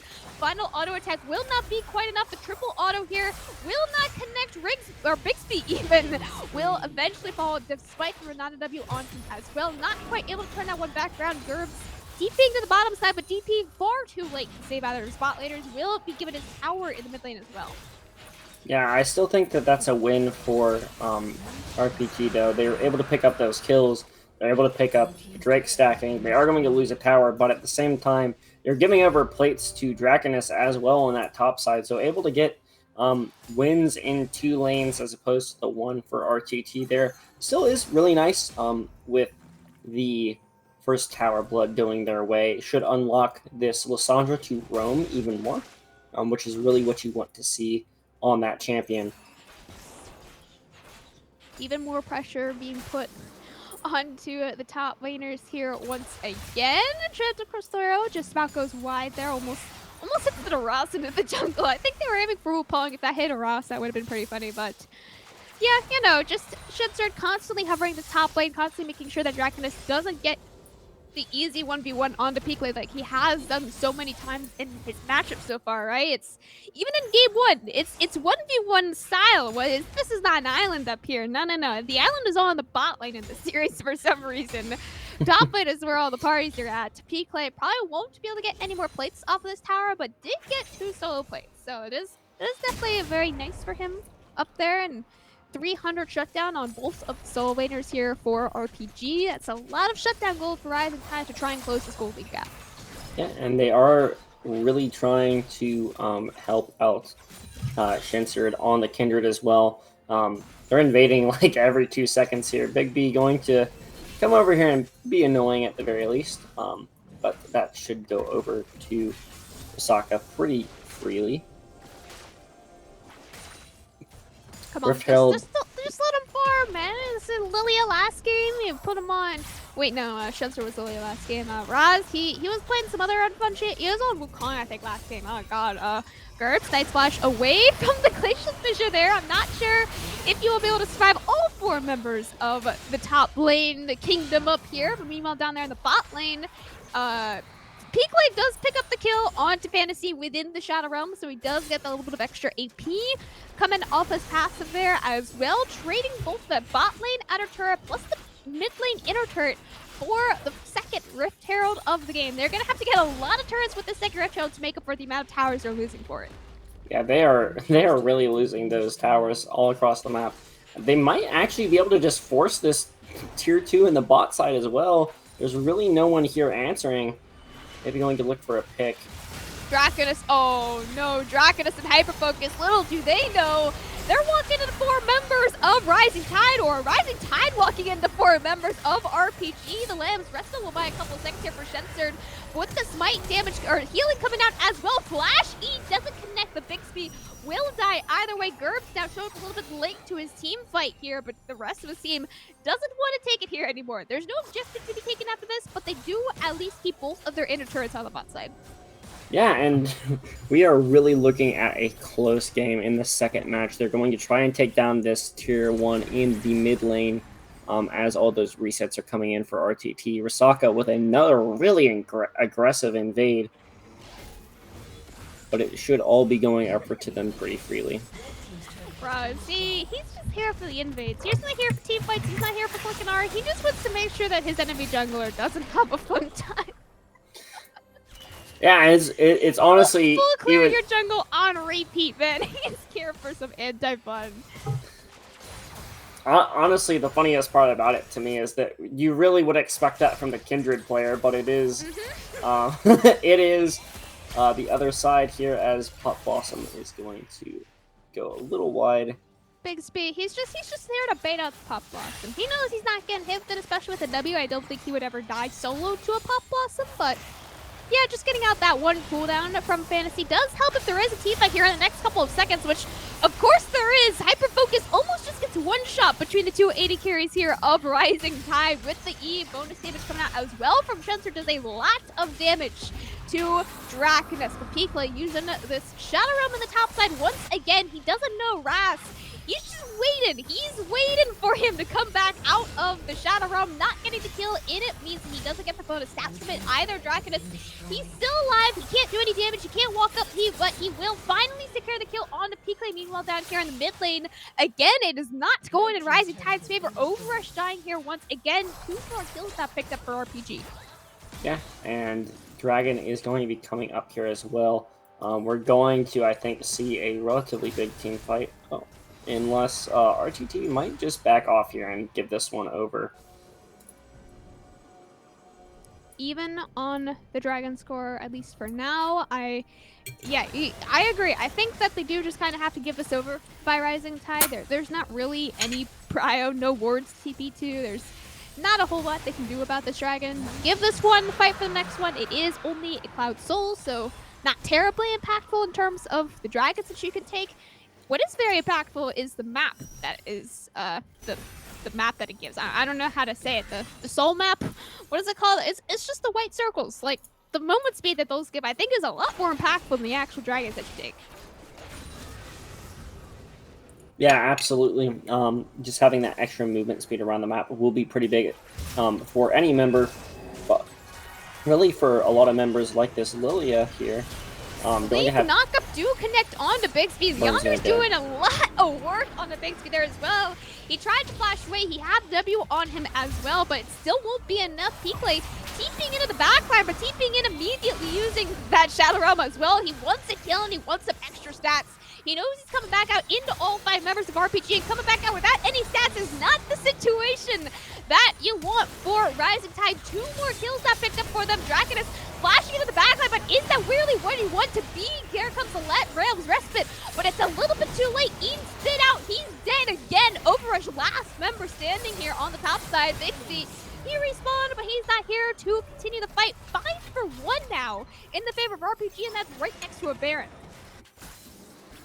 Yeah, I don't think they're going to quite have the damage to pick this one up, but still a huge team fight. Huge team fight win for RPG yet again, with the chase down this time instead of their last game where they had much more of a Wombo style comp. But still, that Lilia on the top side that you talked about quite a bit, honestly, in the pre-show and then also in between games, doing a lot of work for them. Lilia top significantly stronger than Lilia jungle. I'm gonna keep saying it. I think Sejuani top is also significantly stronger than Lilia, or Sejuani jungle even, but you know, Raz, I'll give it to him. All right, he gets one pass for me saying he is good at a champion. Maybe Sejuani is broken and it's just not Raz at all, but he gets one single pass for the stream. He's doing good this game. He's doing good work. Yeah, and you know, that's really what you want to see from that Sejuani. You don't hit all of those glacial prisons, but you hit a lot of them, and at the very least, you're going to get the slow off of them and set up. You hit the ones that matter. Yeah, I mean, it's the same with Blitzcrank, right? You only hit the ones that don't do anything. As we're going to see, Drakeness continue to bully, never settle for seconds. On the Mordekaiser. That burn damage is absolutely insane. Oh my gosh, he's still burning. He burned for like, I don't know, a third of his HP or something there. It's pretty ridiculous now. Drakeness does have a real level lead over P-Clay here as well now, so they've been, I think, even on levels for a majority of the game. So now that there's an actual level lead as well, makes it very hard for him to win this 1v1. Hyperfocus, the Enchanted Crystal Arrow does connect on him, but he being so tanky actually gets to live through it. And they are able to turn it back on Rising Tide, but is there enough healing to make sure that Raz is able to get out to safety here? P-Clay walking up from the bot lane here to continue the fight. Gerb flashing in, but doesn't have the ult for the engage overrush. Lots of kiting, lots of healing. Does the shield bow have enough? And it turns out absolutely not. P-Clay saving the Shadow Realm for the 1v1. Still cannot win the 1v1 in the Shadow Realm. Double kill now going over to Drakeness. 3-0 in the favor of RPG, and now they can start looking at the Baron. Yeah, now that Baron that you were talking about is going to be going over to RPG, looking really strong in Game 2 as well, picking up a lot of big team fight wins, especially through Drakeness here. And that is, you know, they're continuing to stack these buffs. They've been really good at doing it in both of the games thus far, and it will be this next dragon where we really look to see if they can continue the stacking that they have, the over-aggression. I'm sure there's a better word for it, but still going absolutely crazy on those neutral objectives. And Gerb's still on the top side of the map as well. Might make it a little easier for them. It is a 5,000 gold lead in the favor of RPG. One dragon in their favor, and what, like 13 kills. Yes, 13 kill lead for RPG. That's quick maths right there. Gerbs has now roamed down to the bot lane here. Looking at the ultimate cooldowns, we did just have a team fight for the Baron. Baron is won by most members on the side of Rising Tide, and here's the engage. P-Clay starting the team fight off in the Shadow Realm, taking down Raz, but the team fight hasn't even started quite yet, and he's almost taken down, and this might be the turning point here. Do they have enough damage to continue the team fight? Jazzy lands onto 3 members, but they don't have the damage to continue. A Dragoness one-shotting P-Clay. 3 members remaining here for Rising Tide. They just don't have damage. They don't have healing. They don't have anything to survive. Triple kill for Dragoness to turn it straight back in the favor of RPG. You thought they were down there, never down there, still fighting. 3-1 on the Dragon, still in their favor. Lilia balanced question. She even got the drag.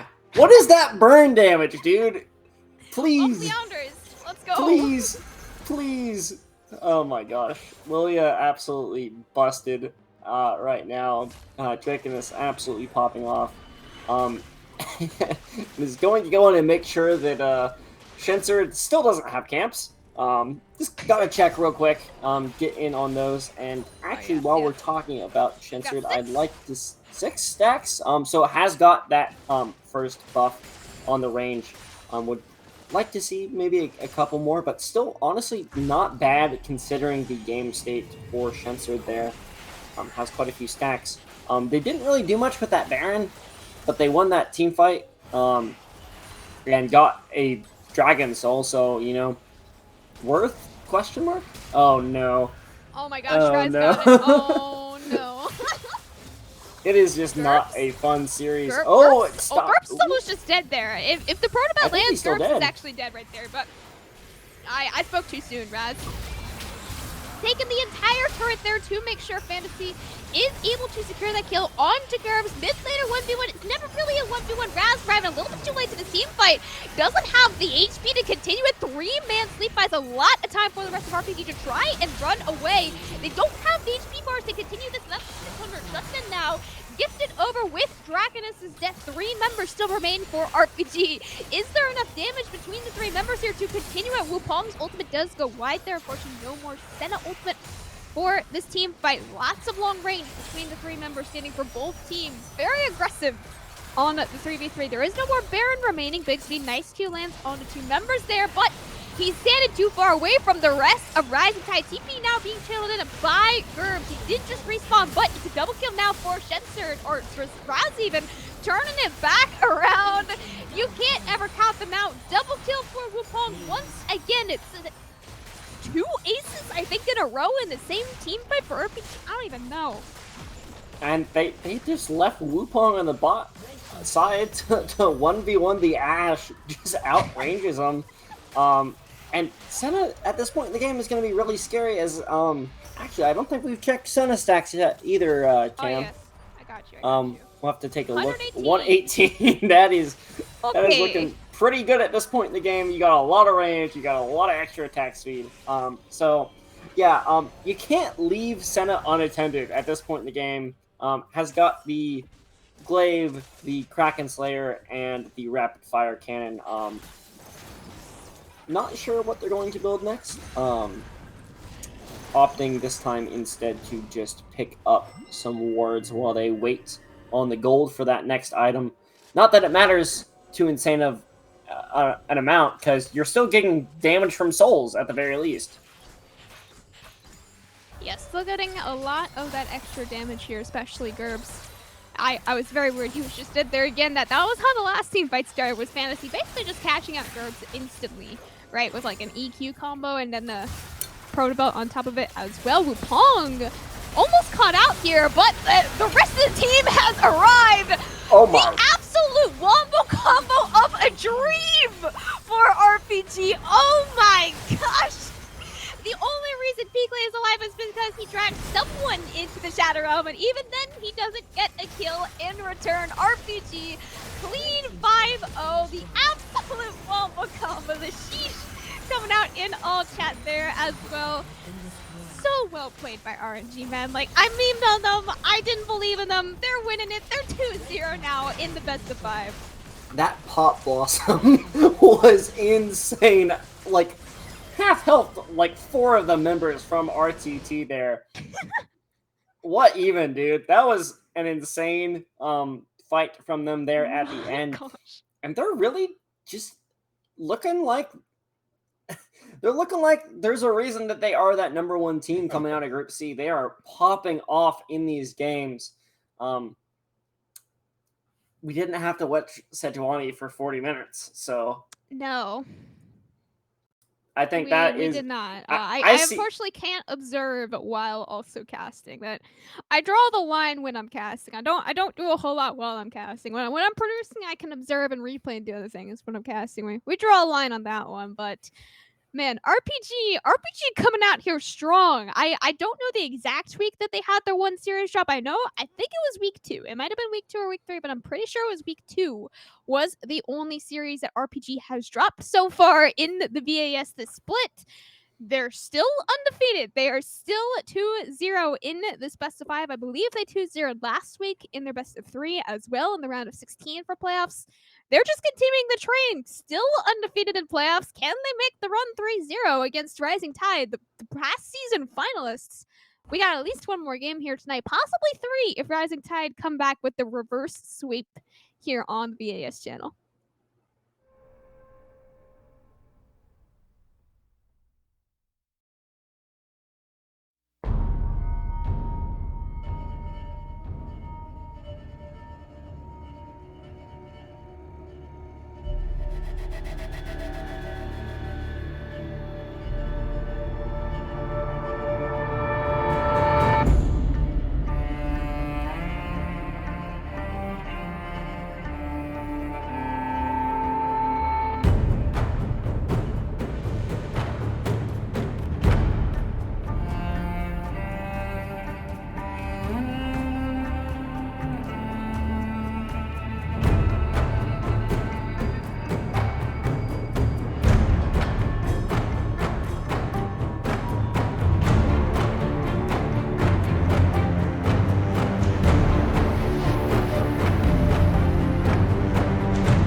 Welcome back, everybody.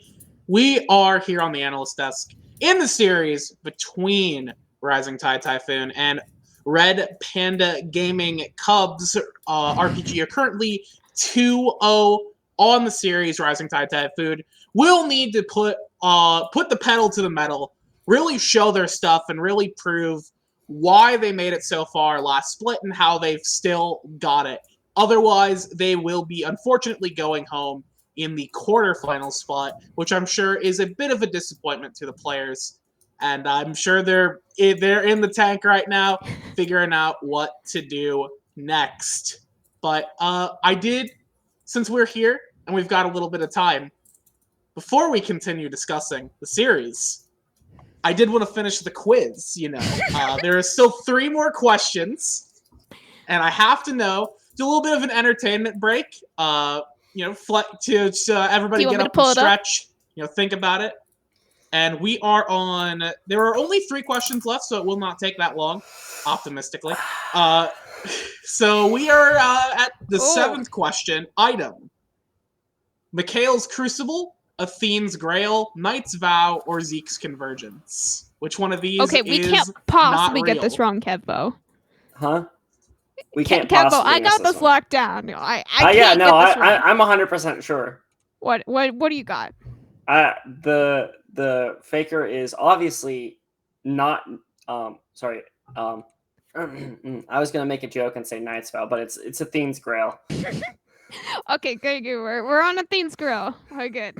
Okay, yep, that is I of course it. Myself. Rest in peace, Athene's Unholy Grail. Rest in peace. Best item in the game. We'll never see it again. Now it is time for my favorite question. Little Legends. What is this? Little Legends. Any TFT players? Either of you play TFT? No. All right. Like 3 games every TFT rotation. Well, the TFT, the little minions you get in TFT, they are called Little Legends, and they come in many different flavors.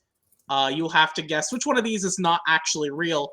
We have Nimblefoot, Light Charger, Bean Squire, and Feather Knight. I do have Twitch chat closed, so I'm not cheating. I don't know if Kevbo's cheating. I'll go first this one. So I know Feather Knight is little Pengu with the sword guy. I know that one. Everyone knows that one. You can't possibly get that one wrong. Light Charger, I think, is a little blue guy with lightning coming out of him, like a little blue hexagon thing. I think he has lightning. Maybe. So Nimblefoot and Bean Squire. I thought it said Bread Squire. No, Bean Squire. Bread Squire would be epic, though. We get hashtag Bread Squire for TFT. I want to go with Bread Squire here as the imposter. Kevbo, do you agree with that? I do agree with that. I'm pretty sure Light Charger is actually the horse. The horse one. I could be wrong. There was a horse. And I'm pretty sure Nimblefoot is the tigerish one. But I'm with Cam this one. I'm gonna go Bean Squire. Okay, Bean Squire is the imposter. Let's go. I was trying to figure out a way. I wanted to put Jerry Beansman in. Of course, everyone's favorite character from the hit card game Yu-Gi-Oh! Jerry Beansman. Yeah. Everyone's favorite. Bean Squire here is not it. Yeah, the Feather Knight is the penguin. Light Charger is a horse. And Nimblefoot is, I actually do not remember. I didn't write it down. Finally, and this is I don't know what absolutely the hardest question. What is this? Ability. One of these is not actually the name of an ability in League. We have Flip, Vault, Leap, and Hop. One of these isn't actually an ability. The rest of them are. You're evil. You're actually evil. If this was $1 million question right here, I'm just praying I saved all my lifelines. Can I get a lifeline, like a poll in Twitch chat or something? Yeah, I want to know if Twitch chat gets this one. Okay, I'm actually gonna this is give me a second. This is the only one where I was like, okay. This one is actually going to be confusing. I don't know if they can get it. I'm not going to look at Twitch chat. Flip, vault, Hop. leap, or hop. You get 1 minute to vote on this. I'll give you 2 minutes to vote on this poll. You guys better vote. I am not gonna look at the results either. So I'm not gonna know what you guys say, but you guys put whatever you want because Okay, I so 25% chance of getting it right. I don't know how you're feeling, Cam. I'm pretty confident that Vault is an actual ability. I thought Volt was the one that was an ability. Who do you think has Volt? I can't picture a Volt. Maybe it's because I'm a gymnast, and in my mind, a Volt is like going over a horse, you know. So like, no champions like go over a Volt in my mind as a gymnast. So like, that's where I want to say Volt. I feel they're all like movement abilities that could be. It's a jump of some kind, like. The one that I'm actually feeling is not an ability would be like who'd like. There's a lot of champions that flip, but I don't think there's any champions that just have an ability called flip. I could be wrong. it doesn't necessarily have to be a movement ability. Have you Flip considered sounds that? Like Singed. I can picture Singed as flip. Yeah, there are some champions that either have a flip or have flipped in the past. But he has like a is pancake. it their ability name? He's a pancake guy. He flips some pancakes, you know? Ability names. Champion abilities. I'm locking in Volt. I need your lock in, Kempo. What? I'm gonna stick with my guts. I'm gonna say flip. Okay. I'm gonna say flip. Okay. The poll's like 30 seconds remaining. Yeah, the poll is 30 seconds. I'll ask chat. I'm just gonna say, chat. Chat is saying leap. What do you think about that? Do you agree with that assertion that it's leap? Leap sounds like a frog. There's not a frog champion, so I could be convinced on leap. But the gymnast is me saying Volt because there's no gymnast champion. Okay, so chat has voted leap. Okay. All right. What did you say, Kevbo, again? I said flip. Kevbo is the only person Let's go! who is correct. Let's go! Volt is Quinn's E. Leap is Kha'Zix's jump. I think it's his E. And hop is Nar's E when he's in mini. Flip is not the name of an ability. Singed is fling. What can I say? What can I say? I hate that you know Singed as well. It must be that the greatest knowledge comes from the smallest brain size. Absolutely popping off. We take those dubs. I think you only missed like one. I or only two. missed one. I think I only missed the second one. You did really well. I did not. Oh no, Cam, you did not do well. No, Cam. you missed. Game score. Sorry, it's 2-0 right now. We're 2-0 in the best of 5 right now. We're buying some time. The players are yelling at me for not inviting them on the game show. Guys, you're not cool enough to be on the game show. I'm sorry. I invited you. Honestly, if we had more time for the pre-show, I would have loved to invite like a representative from each team. I had them on last night, and they're complaining about lack of stream time. I don't understand what you want from me. It's got to be just Peakley. It's literally just Peakley. Look, buddy, if you want more stream time, you got to win the next game. I don't know what to say. Take that as motivation. RTT, if you want more stream time, try winning a game instead of losing in 25 minutes. Good night. All right. Coming in with a heat. Okay, I think we are ready. Okay, I'm gonna throw the R out. I think we are ready for job. What's your prediction, Becky? Are we going to game 4? Are we going to game 5? It's over. I don't know, man. I don't know. I have no hope. I had hope for RTT, and then I've seen the comps they've been drafting, and I feel like I saw that when I was in the sewers, looking for pizza, like the pizza rat I am. I saw their team compositions they've been drafting, so. You can get mad at me all you want, Peakley. All I'm gonna say is win this game. Prove me wrong. Come back. Prove me to be a big dumby. Okay. With that, we will throw it to draft here, going into game 3 of the quarterfinals, best of 5. I'm gonna take that as a 3-0 prediction from Becky. I think is my interpretation of that. We have swapped sides yet again. I believe RPG has side select games 1, 3, and 5 because they are the higher seed coming into the matchup here. So they selected red side once again. Every team this series selecting red side. So we just keep alternating between them. We do have a Lilia ban coming out now from blue side. We have had a Lilia B1 in both of the games so far. So it is interesting to see that the interpretation now is to ban it on blue side. Yeah, and I think maybe just get rid of the Wukong, go on to some different junglers for RPG. They are going to leave it open, so I'd expect a first pick Wukong to come in for Rising Tide. Yep. It's the flow chart, right? You know, if then if Wukong's not banned, picked. You know, so Jarvan. I don't know about Jarvan here. They banned P-Clay's Malphite. Kevbo. They did ban Peakless Malphite for the 3rd game in a row. Not sure. You know, Have they banned it 3 games and I just haven't noticed? Oh, that's yeah. No, it's been banned every game for sure. For sure, it has been banned every game. Oh, that's great. I like that. I like that a lot. J4 Ziggs is the R1 R2 match for RPG here. We've just gone straight down the draft hole. Their game 1 draft was one of the best drafts I've ever seen from a gold team in the VAS. What is J4 Ziggs? Cam. What are we doing? If ever there's a time, the time is now for RPG to pick Blitzcrank. No, it's they're not. they picked Ezreal. It's over. No Blitzcrank. You can't do that. Can't do that. I hate to tell you, Blitzcrank is not a champion with the Ziggs. You can make it work.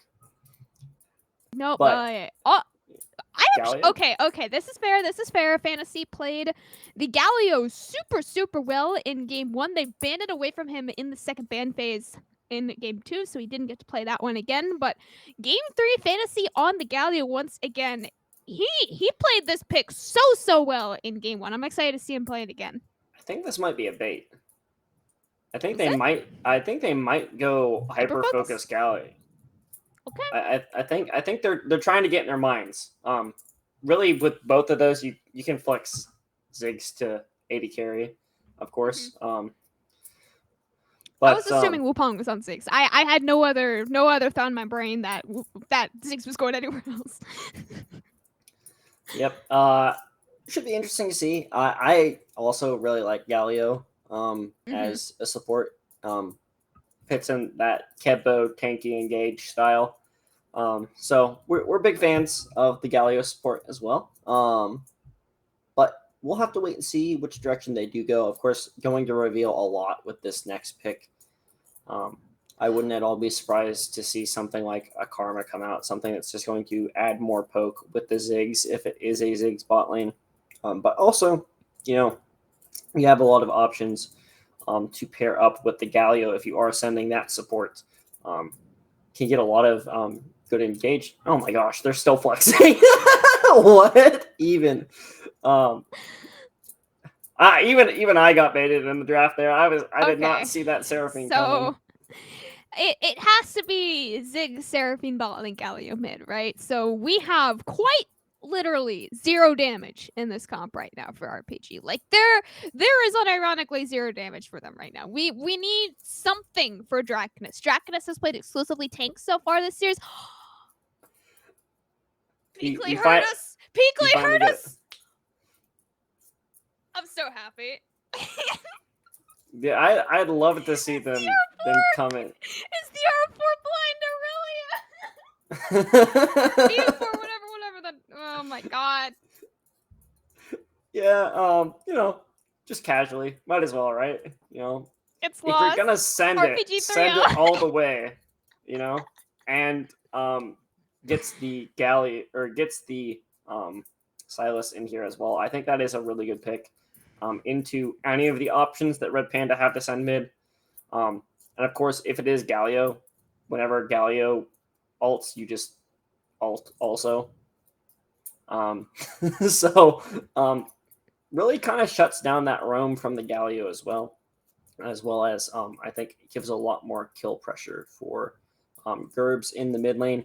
Haven't seen too much of them thus far in this game. I would really like to see them get some more work done. And of course, we are still looking to this top side of the map where it is Never Settle for Second and RPG Drakeness coming in. Of course, you're not settling for second if you lose here. You're settling for much worse than that. So gonna have to show up in this one and try to get some work done. But it really is kind of like you said, we went from this really good drafting coming into what even do we have going on? Zig's 80 carry, if it is Zig's 80 carry. I mean, it has to be a 680 carry, right? It's I realized I haven't been running predictions on the Twitch channel, so you can now use your. It's not my Twitch. My Twitch we call it Poro Points. So I'm gonna call it Poro Points here. You can use your Poro Points, yes, to bet on the predictions. I am unfortunately still down 50k from the series that I bet on and lost all in. So we're trying to make my way back here, guys. If I could get some free points betting on RTT, that'd be pretty nice.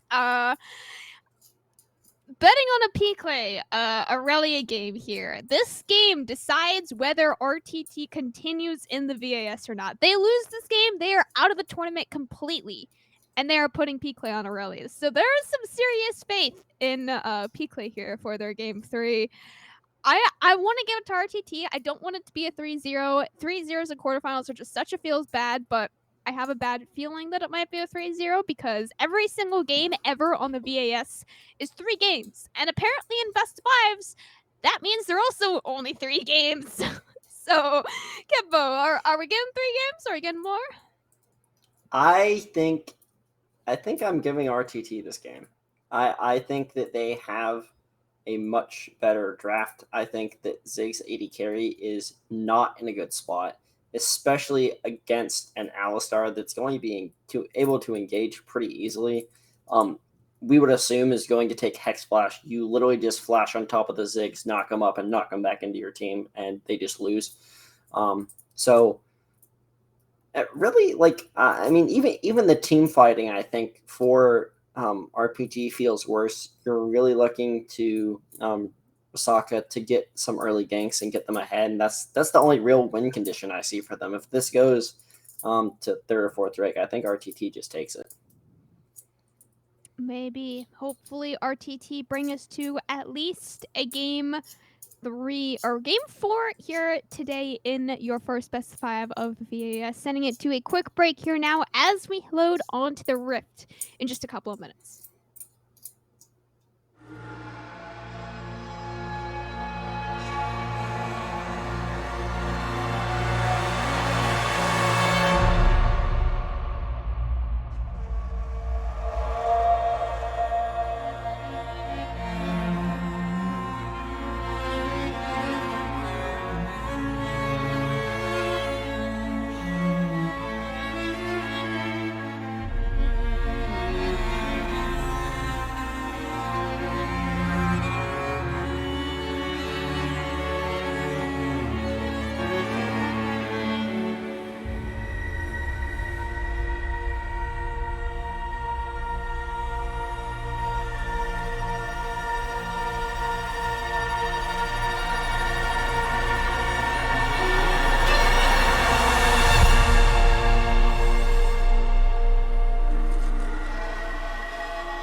Hello everyone, welcome back now to Summoner's Rift for our Game 3 of the night. RPG currently 2-0 up in their best of 5 quarterfinals match against Rising Tide Typhoon. We've had the side swap every night here.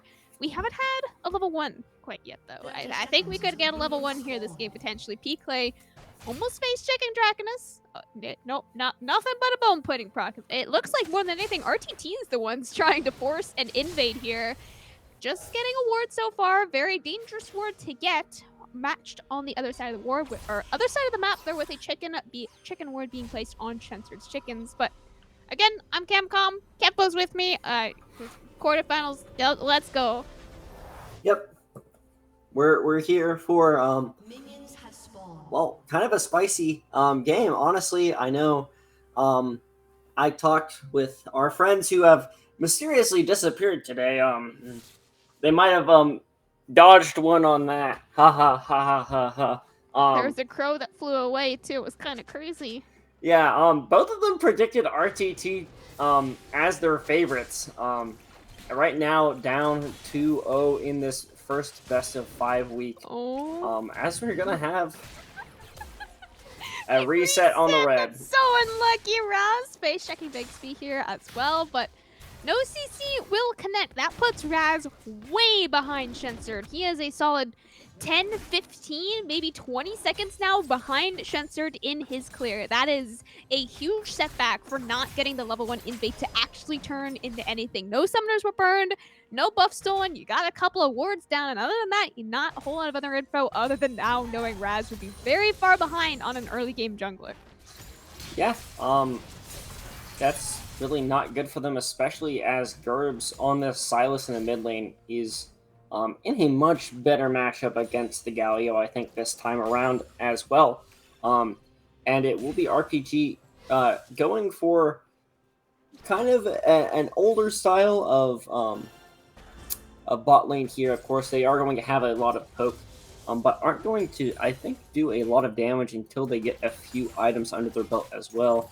And of course, you know, this series has been all about that top side.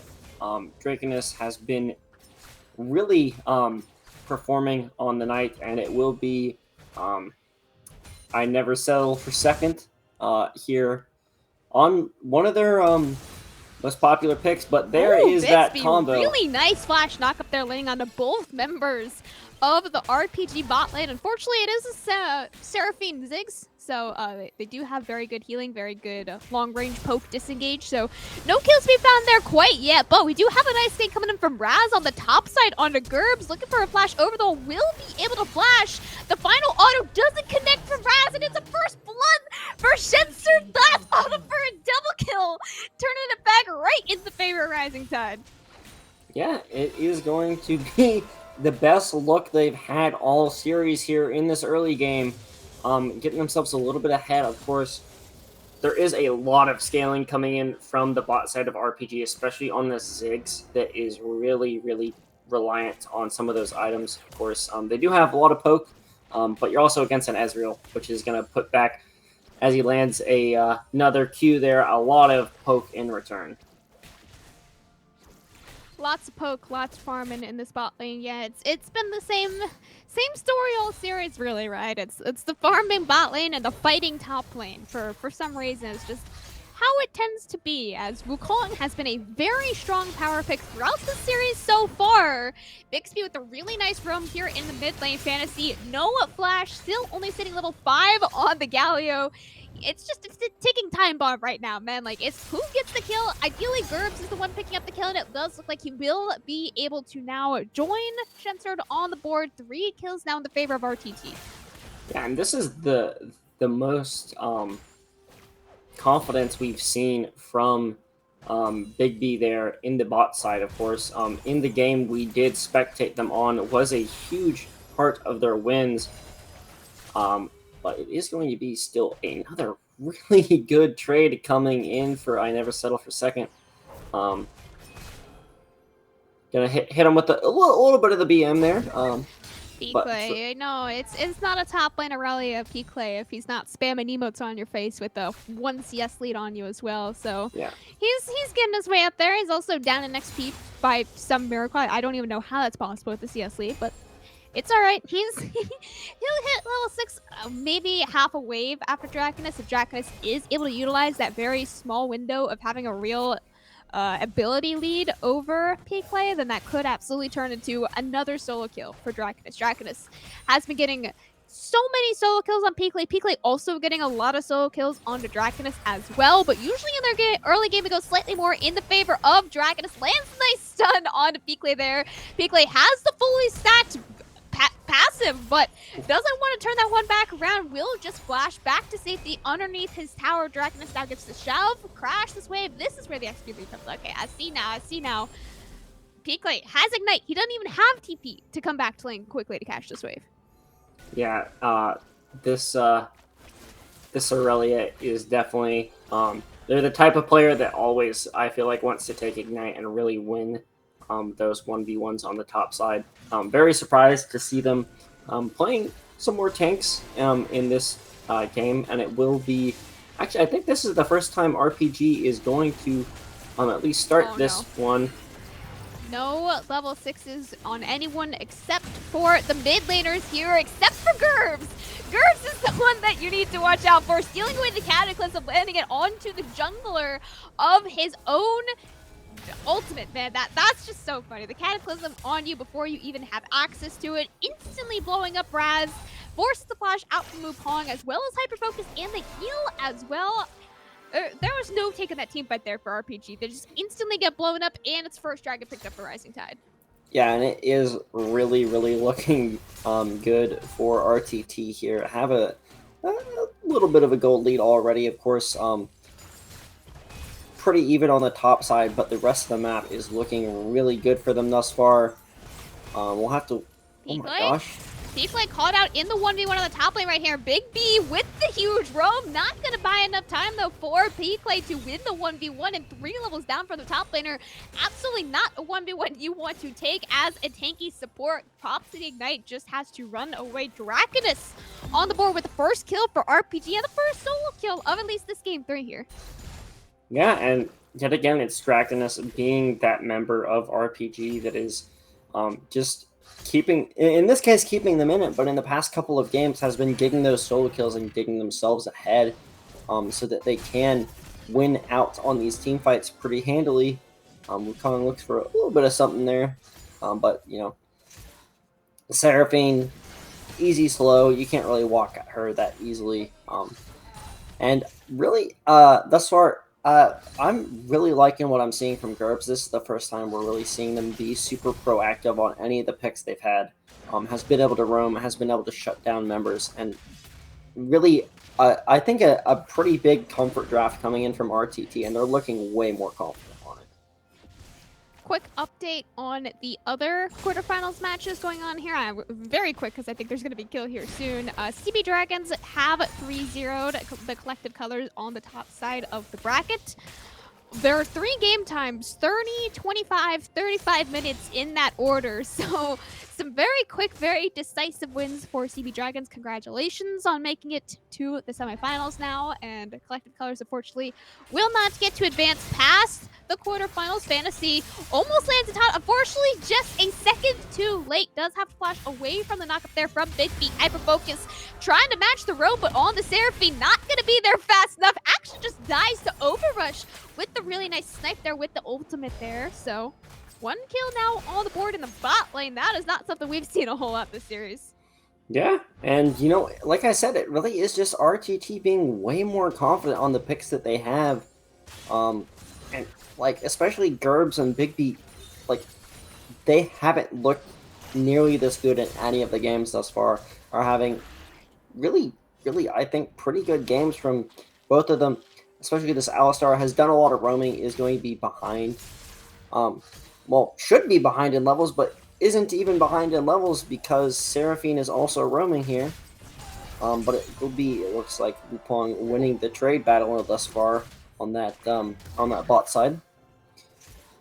First dragon going in the favor of Rising Tide in a sort of stolen fashion. I mean, sort of. They killed the jungler and then took the dragon from him, but first Red Herald absolutely going in their favor. I think they're most likely going to drop this mid lane. Big B and Shenser kind of just hovering this lane. I don't think Fantasy really knows if they're there. Knockup will connect, and here comes the Knockup back underneath the tower. Hyperfocus is here to match the roam as well, but the stolen away Encore actually gives Gervs the damage to be able to secure that kill onto Fantasy. Hyperfocus, just his presence is what kills Fantasy, as the first Rift Shield will now be dropped. Big B will walk away from the tower as well, giving the full cryo and the full gold, the plating gold over to the mid jungle duo here. 3-0-3-2-0-2 between both Gerbs and Shenser, playing this early game super well as the mid jungle for Rising Tide. Yeah, and we do also still have that Jax that is going to be a bit of a threat on the top side. Should be able to get some roams out pretty, not roams, split pushing done for the side of RPG as well, as it will be Saka maybe? Raz, please, let Shenser farm it. Oh my gosh, Raz, he didn't even take it. Catching himself out of the hero's entrance as well with his own cataclysm. Falling but falls in a trade. 150 shutdown picked up there for Shenser with his own life. Fantasy with that hero's entrance, very much committing his life to the 2v2 in the jungle. Just 1-for-1 between the two junglers here. I don't think anyone else has to fall. The supports plan the absolute roam game of all games. Bot lane entirely ignored. It's Ezreal versus Ziggs. No one is dying down there, but Big B and Hyperfocus have been on top of these roams. Big B being slightly faster with those mobs, but I mean, Hyperfocus, he's been here for a lot of the plays too.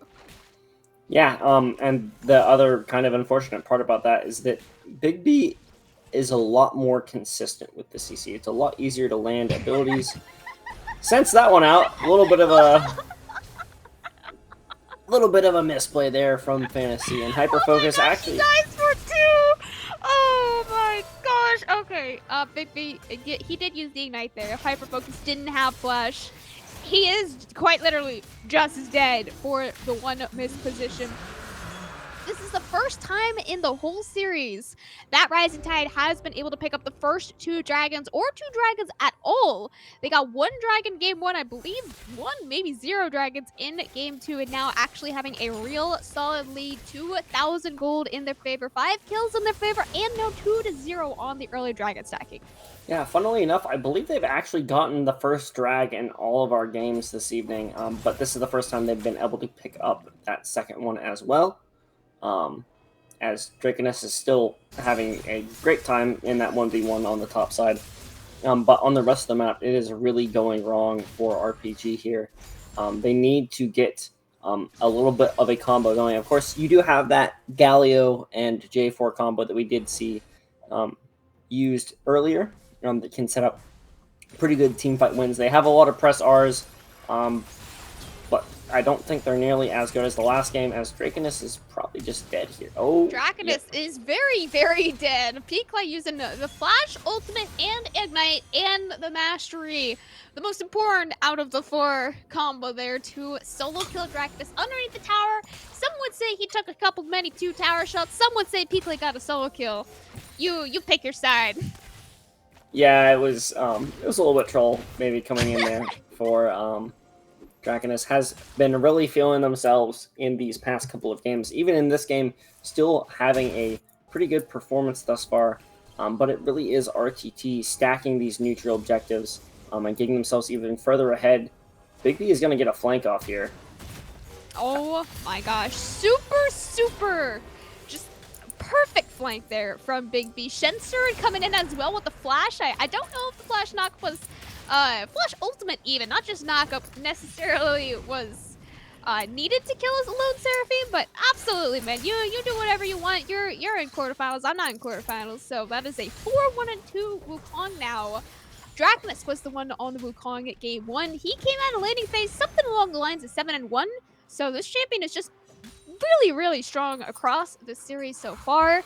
This time in jungle, I again think jungle is significantly stronger for Wukong as a champion than top lane, so it's nice to see Shenser doing a little bit better than he has the previous games. Yeah, and we keep hammering the point home, but really, especially like Big B and Gerbs just look so much better on these picks than they have in the past couple of games. Big B with yet another good roam with a flank, going to pick up another kill for their team, and really showing that RTT deserves to be in this quarterfinal spot. You know, never go down without a fight. Absolutely, and this is the fight that we haven't seen as much from Rising Tide, right? Like, it was a very decisive Game 1 and Game 2 for Red Panda Cubs here, and I mean, Game 3 is anything but decisive for them, right? You got still 3,000 gold lead now, still growing for Rising Tide.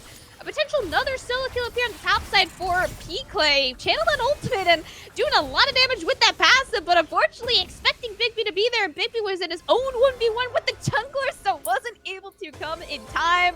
Encore actually hits as well. Max range, double jump straight onto him as well. Ezreal just about misses Wukong, but it won't even matter. Shenser is there with the Cyclone. Not even going to give Overrush an assist for that one. 2 more kills now on the board for Red Panda. Yeah, and it is still looking good for them. Drakenus is... God, oh my gosh, Gerbs. He had a family. Calm down. It's there again. I keep bringing you up, but holy cow, they look so much better on these picks, to Gerbs and Big B. You know, and Drakenus, who has been honestly still kind of winning that 1v1 on the top side, even with a lot of members up there. Finally gets shut down by Gerbs here, who is in a great spot on the Silas 4-0-4. Really excellent early laning phase from Gerbs, even getting a couple of kills just on Fantasy and the 1v1, right? Like, there were a lot of roams from Big B, so I'm not going to give him full solo kill credit here, but I mean, he's been out-roaming him. He's been using the ultimates correctly every single time. Like, especially these encores from Gerbs have been kind of insane, as we do have another Cloud Solos game. So again, not super impactful in terms of the soul dragons that they take, but much more impactful with the map that it does create around them. So 2-0 on the dragons. This would be soul point for Rising Tide, just now spawning on the map if they are able to take it. They're currently just trying to split push mid lane, top lane. We don't even need your soul laters to take a dragon anymore. You just send Shenser and Overrush, more than enough damage. No one's contesting that. Yeah, and you know, it's it's just continuing to look better and better for RTT here. Gerbs maybe gonna overextend a little here, but I think did barely spot out Rasaka there. And what do you really do if you are on the side of Red Panda at this point? You really are, you're really just relying on a bit of wombo combo and the Ziggs and Jax to carry you in the late game. So, you know, we can get a couple more items in. Already doing, you know, some poke from Wukong here. But it's going to take a lot of items for both of those members to really get them back in this game. Other than, you know, they still have the Encore Cataclysm Galio ult combo that can absolutely turn any team fights if they are able to land that. But it is going to be, I think, maybe just a little bit harder to land that.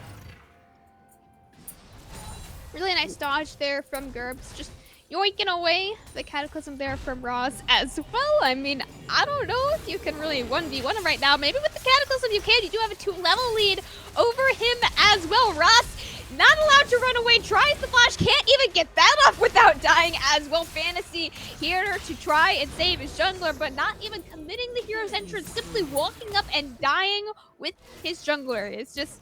there's no takiness left to be had. Wukong and Hyperfocus, they're sitting here in the bot lane. They're saying, guys, we scale. We got this. Take the late game fights. We don't need to be fighting right now. The top side is just not letting them play the game right now very much. Big B channeling the knockup almost perfectly onto Wukong. Encore buys a couple of seconds of extra lifetime for him, but it's not going to matter a whole lot when your champion does mostly do burst. Absolutely insane flank from Big D once again. Yeah, Oops. they're just looking so much better here in this game. They've really found their footing. and really making this challenging for RPG. I think maybe did troll a little bit, pick some for fun champs in this draft. Like I said, I really don't like Ziggs AD carry. I do not think it's good right now, especially because it takes so much time to get scaling, and is so vulnerable like we saw just there. I mean, Big B just wrapped around those, wrapped the Raptors and knocked him to his team. Gonna be really hard, and unfortunately going to have to just drop the Rift Herald there for Osaka as well. Probably won't even get a charge off here. I hope that was just charge or running out and not just he thought it was an Oracle, because we can say that there's another one in the bush. I don't know if he knew there was another one in the bush. Oh my gosh, please. Oh no, I got distracted. Shelly, no. Oh. This, for the first time in the series here as well, we do have objective bounties spawning for RPG. We've had it both of the games for Rising Tide, but this time with Troyden Sides a little bit. We got a 5,000 gold lead for Rising Tide. Objective bounties on the map, 3-0 on the Dragons Rising Tide as well. That is probably even bigger than the 5k gold lead that they do have as well. Draconis going in for another 1v1 here on the peak lane. Peak lane able to dodge out the initial damage with the flash, but Draconis able to flash over the wall there as well. Dashing into both of the supports there. Knockup unfortunately will not connect in the 1v1 between the top laners. The story of the series so far, for the first time, doesn't result in any kills. Yeah, I think maybe just misclicked there a little bit. Thought he was in the range of the headbutt, but not quite. Pulverize just gets angry at the ground there in front of him. Oh, I'm not going to be able to catch him. A little bit unfortunate that they were not able to pick that one up, but still in a very, very good spot for this next dragon coming up. Shensard is going to get spotted out there, but they have push in both bots, and they should be getting in top as still looking for aggressive trades, even though it hasn't been too great. Of course, Ziggs on the top side was able to pick up a tower there. Ziggs, that's what you pick Ziggs for, right? Is that siege power, going to be able to get towers down very quickly, especially after a few items, that satchel charge as well. But it is just absolute map control coming in for the side of RTT. Absolute map control, yeah. I mean, you have a 500 shutdown on Gerbs, you have a 450 shutdown on Shensard. You combine those, that's almost 1,000 gold just sitting between the two of them in shutdowns, which would close the gold lead pretty nicely for RPG if they are able to take it. But they can't even try to contest the soul for Rising Tide. That is how far behind they really are in this game, leaving Shensard to solo the soul. Not even a chance for a steal here for RPG. Wupong almost dead there as well. Forced flash over the wall away from Gerbs. Encore used as well. It's a very large cooldown, still only 20 minutes into this game. It's looking rough here for RPG. Yes, they still have a hyperscaling bot lane. Yes, they still have a hyperscaling top lane, a little bit in the split push, but you have to be able to live long enough to let them scale. Yeah, absolutely. In Fantasy, going to be forced to flash here as well. Is going to manage to make it out there. But they're just losing on every side of the map at this point. RTT can just decide which side that they want to go for and rush it in. And Wupong should be able to pick up this tower here soon with a satchel charge. And there it is going to be, but immediately going to die for it. He's very dead for that, yes, unfortunately. Rod's here, caught on a 1v1 against Peakley, as well as Hyper Focus caught on a 1v3. Very, very dead Seraphine. Also, unfortunately, dying for taking that mid lane tower with the extra bounty gold on top of it as well. Fantasy catching on Overrush, so this could be a nice little shutdown for him if they are able to pick it up. A big speed, turning it back around. Overrush, excellent kiting, running away and getting out of the Cataclysm before they find the extra knock of damage. Draconis as well in the bot lane.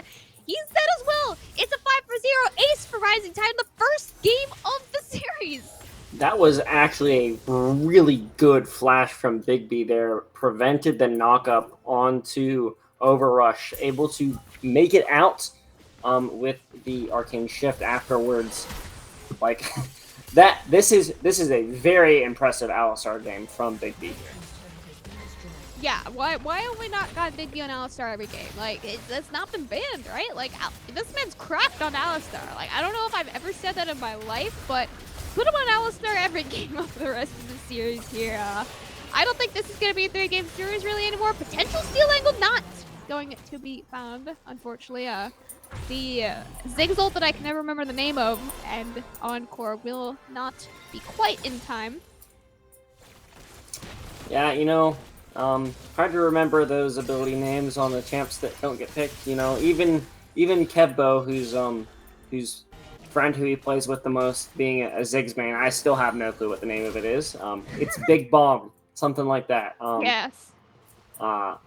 Is going to, it does give a very good opportunity to steal a lot of objectives if timed properly. But it's so hard to know that when you don't have vision. Of course, it's really just turtle mode for RPG here. We're going to have the Siege coming in with the Baron, as well as a Elder Dragon coming up in 3 minutes. That does give you a little bit of a angle back into the game if they are able to steal that one away. But it is, like you said, Cam, looking quite dire for RPG at this point in our Game 3 here.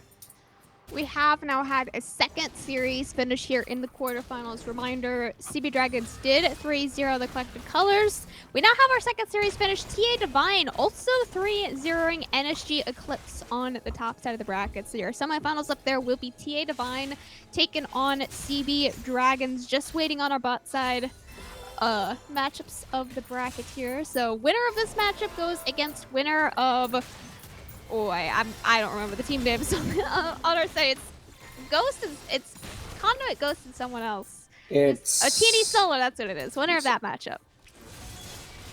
Yep.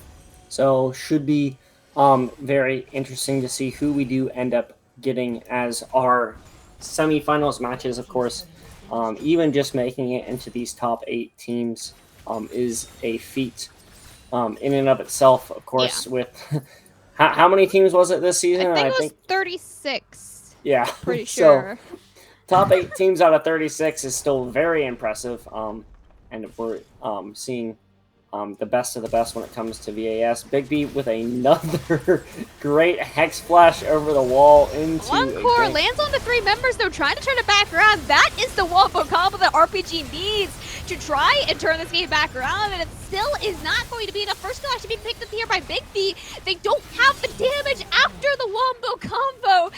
They can land it absolutely perfectly onto everyone they need, and it still isn't enough for RPG. You need more time for scaling, you need more damage, and you just don't get to have any of it. The bot lane is gone, you have Baron on all 5 members of Rising Tide. This could just be the end of the game. Wukong caught out as well. Second 5-0 ace in a row for Rising Tide. This could be the start of the reverse sweep. They lost the first 2 games, take the 3rd game. We're going to a game 4 here tonight.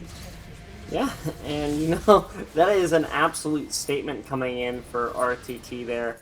Saw what Red Panda Gaming had picked against them, and honestly just said, we don't care. We're going to go back to our comfort. We know that we're better than you. We know that we have a chance in this team, in this best of 5, and we're going to show you why we made it to this quarterfinal match. Absolutely popped off. Like you said, put Big B on Alistar, please, or something similar. That was an absolute stellar performance compared to the rest of the game for Gerbs and Big B there. Going to be interesting to see both side select and what these teams do end up veering towards in this next game. Of course, I believe it is now Rising Tide Typhoon's turn to have side select. But that will all be after a short break, and we'll see you in a few.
Welcome back to game number 4 here tonight of our best of 5 here in the quarterfinals. Rising Tide Typhoon on the beginnings of their reverse sweep, drop on the first 2 games, winning the third one. We're going to game 5 for content. That's just how VAS has to go sometimes. We go the full stretch every single time. I'm glad the full stretch is not only 3 games. Again, I'm Camcom. That's Kempo.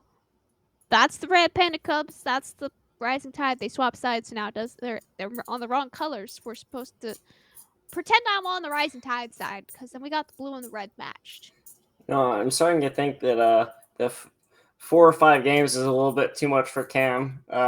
Struggling a little there, but I am actually super hyped for an update on where these teams stand. I know we already had 2 teams qualify, and we're gonna see a Wukong red side ban. I'm hoping they also ban Lilia. They're still banning Malphite. They're still banning. P-Clay's Malphite, man. It really just is a 1v9 problem up in the top lane. Like there's no counter picks here possible. You got the R5 for them once again. Every single time a team has had side select in the series, it does alternate every game. Loser doesn't get side select. That's not how it works. Just alternates every game either way. They've always been picking red side every single game this series. So Rising Tide side select here in game 2 and game 4. Red side of both games. RPG side select game 1 and game 3. Red side both games as well as Lilia banned on red side this game. Does mean it's an Olaf B1 for, I would assume, Raz, but could be Dragonus. Yeah, and you do have that little bit of flexibility, but I think a really good adaptation from RTT here, banning both of those threats in the jungle. Wukong as well. Yeah, Wukong, huge threat, and we saw Draconus absolutely smurf on the Lilia in game 2.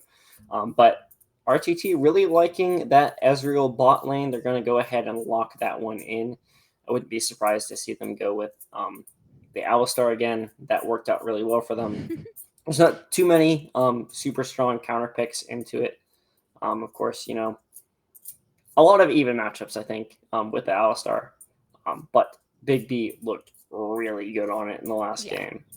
Overrush also played the Ezreal very well last game, but that is a blind pick Darius for P-Clay. We were talking about a little bit off stream as well as in the client draft with the players, kind of flaming the top laners here for blind picking sometimes.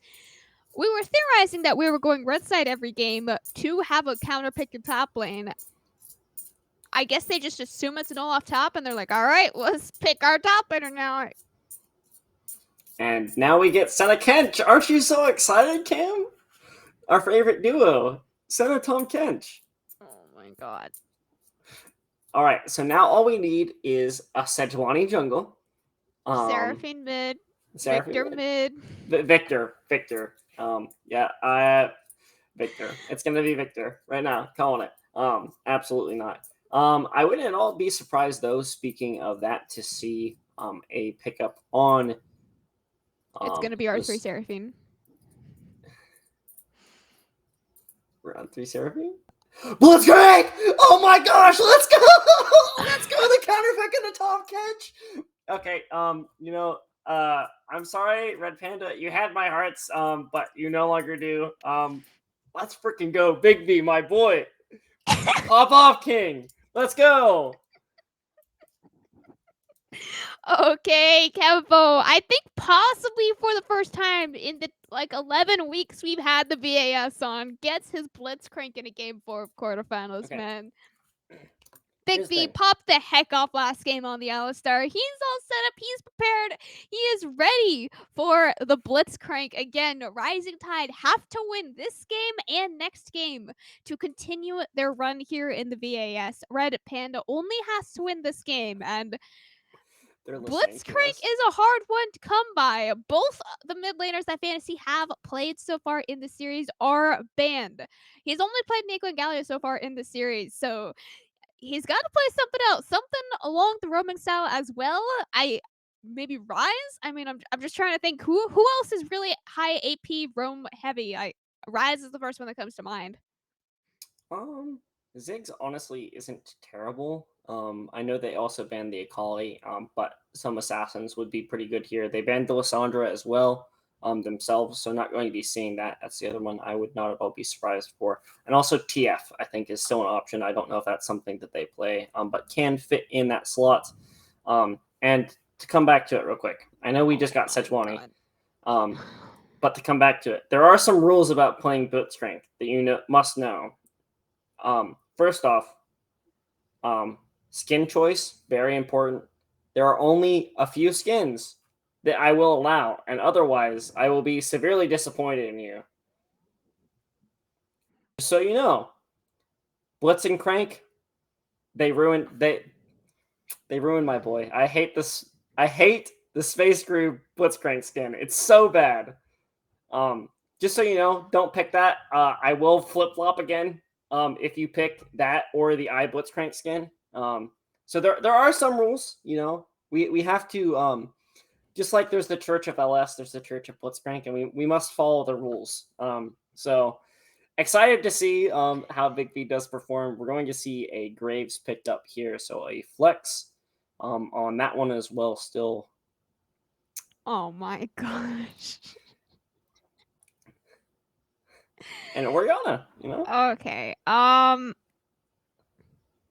So Sejuani jungle, again, don't like this in the jungle. Much better top lane, unless we're throwing Darius in the jungle. Sejuani top, honestly, it wouldn't be that bad. Would be very entertaining to watch, at least. Please, Sejuani top, Darius jungle. I beg of thee. Graves, Orianna. Now, this is not a comp that lacks damage. What it does lack is long range damage, as Senna is the only one that really does get to deal long range damage, and Orianna typically likes to have some sort of wombo combo to match with the shockwave. There's not really any wombo combo here on RPG. It's a whole lot of just run at you and hope we have enough damage to deal. So not a whole lot of CC to pair up with the shockwave. R5 counterpick of Silas, though, in the mid lane. This is the first time we have had a counterpick in the mid lane rather than the top lane. So, hopefully, I mean, GURPS played last game super, super well. Came out of laning phase on the same Silas, 5-0, 6-0, something absolutely insane. So we get to play the same champion here once again. Hopefully, gets to have as good of a laning phase and mid game as he did in game 3 to take us to the game 5 here. Kebbo, predictions. It's RTT. I mean, okay, and that isn't just. That isn't just for the Blitzcrank bias, even though that leans into it a lot. Like you said, there isn't a lot of good engage, and you're really kind of, I feel like, just hoping to run at the side of RTT. But they also drafted a comp that I think really kind of wants you to walk into them a little bit. Tom Kench is not a tank against Blitzcrank. You walk in, as soon as you pop that gray health shield, you just get ulted and lose it all immediately. So is a good pick into that, on top of the fact that they're on the red side. You can get really easy picks over the wall around these dragons. There's a lot of setup ability. And on top of that, Big B into Orianna on the Silas, I think, is going to have a pretty good time. And even in the top side, I think we're going to have a lot of that trading back and forth that we've had in a lot of the other games. But it really is, I think, it's just a better draft, I feel like, for the side of Rising Tide. Okay. And that, I promise, I know I'm super biased in this case, but I promise it's not just from the Blitzcrank that I'm picking that. And, on a final note, we must also keep to tradition sometimes. We like changing up the meta every once in a while, but we must keep to our full game series in the VAS. So, naturally, that's the right prediction. I think I did predict a 3-2 for RPG as well, but excuse me. I think Wupong thought that he inted. I think it was game 2 on the Senna, so he's looking to make a comeback here on the Senna pick. So I might put it on the Senna TK bot lane to win this game. I absolutely hate saying that, but I think Senna TK might be able to win a game. They lost game 1 with it for Rising Tide, but game number 4 here, Red Panda, do they have what it takes to win with a very, very hard, just so hard of a bot lane to play Senna TK here, right? I also personally hate Blitzcrank. I banned Blitzcrank up until I was gold. So And then I realized how to play against it, and then I realized you don't ever need to ban it again. You just stand behind a minion. Nobody told me that. I only figured that out when I was gold. So it takes a gold and player then to you realize get- that. And then you get to the big brain blitzcrank play, which is always take Hex Flash and flash on them as soon as it comes up. Easy solution. Easy solution. We will see. Thank you for the raid, Titan Esports. Welcome to the quarterfinals here of the BAS. This is the Gold Pre-Made League. Red Panda Cubs are the first seed coming in from Group C. Rising Tide are the third seed coming in from Group B. Group B was largely considered the group of death, so all 4 teams are still, I believe, in the quarterfinals. I haven't checked the semifinals for how many Group B teams did make it through. We're 2-1 in our series, though. It was game 1 and 2 for RPG. Rising Tide starting their reverse sweep here on the game 3, going into game 4 here very shortly, taking a quick little break heading into game 4.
welcome back now to game number 4 of our quarterfinals best of 5 here on the VDS. Again, I am Kimcom, joined by Kempo on the disc. RPG are 2-1 now in their quarterfinals best of 5. Kempo, what's the Blitzcrank skin status here? Acceptable. Okay. I think it's a little grainy right now for me, but I believe it's acceptable. What is this invade? I'm confused. Yes, as it comes back into frame, I will give it a passing grade. Still not my personal pick, as I am a definitely not Blitzcrank one trick. Okay, I see. Every once in a while, you get a spicy race car Blitzcrank coming out. Just if we're building move speed, or sometimes you gotta go for that spicy AP Blitzcrank in solo queue. Always fun. But either way, both of these teams getting ready for a 4th match, and possibly the decider. This is tournament lives on the line for both of these teams. As we are going to see just a bot to top clear coming in for both junglers. We've been seeing a lot of attention on that top side in both of the games. Would not at all be surprised to see that come through again. Maybe not both of them. It's definitely on the line here for Rising Tide, right? They have to win this game at least to get a chance at another game. RPG, they win this game, they move on. They're good. They're chilling. They just gotta close this game out, and hopefully they should be able to do that. Nice. Love the miss the hook into flex the mastery tech right there. That's what I do on ARAM. That's the ARAM tech. You miss a skill shot on ARAM, you should immediately flex your mastery, especially if you miss snowball. That one's definitely a big one to flex mastery on, as pretty solid standard first clears from both of the junglers here. Gerbs does lose a little bit. Ooh, that was close in the early game here to Fantasy, just because of the range difference for Fantasy. But the second he hits level 6, Gerbs, he can go into melee range. He wins that trade every single time with the shockwave. They are both scaling on AP, so stealing away those AP ultimates also is very helpful. None of the other ultimates scale off of AP as well, so we'll be able to use those, as well as he uses the one from Fantasy, Hyper Focus. The first hook landing of the game, gets his flash out. Big B using that Ignite as well. He, I just noticed, took Spellbook. Okay, can you break this down for me, Kempo? I'm not 100% sure about that one. I guess maybe gonna add a little extra pressure around the map. Can always take TP and TP to plays if you need to back for an item. Of course, exhaust. There's a lot of good things to flip to as a support. I haven't ever used this tech myself. There are only 2 technologies that I use, and that's like that Guardian or Aftershock tank style, or straight Dark Harvest is also really fun. The big question for me is, do you want to one-shot them, or do you want to actually play the game? Do you want to have fun, or do you want to win, is the question that I don't really want to be asking in the quarterfinals game 4, but I think that was given to Ross, I think is the one who smited that one away. So Peakley, he's going in for a little bit of a sneaky invade there. As a quick PSA on the stream, I'm the one hosting the stream. There is a pretty big storm going on outside my house, so if the stream randomly cuts out, that might be why. Just a quick PSA, throw that out here right now. Absolutely, as we see Fantasy taking a lot of damage there from Shinserd. Gonna take a lot in return, of course, as well.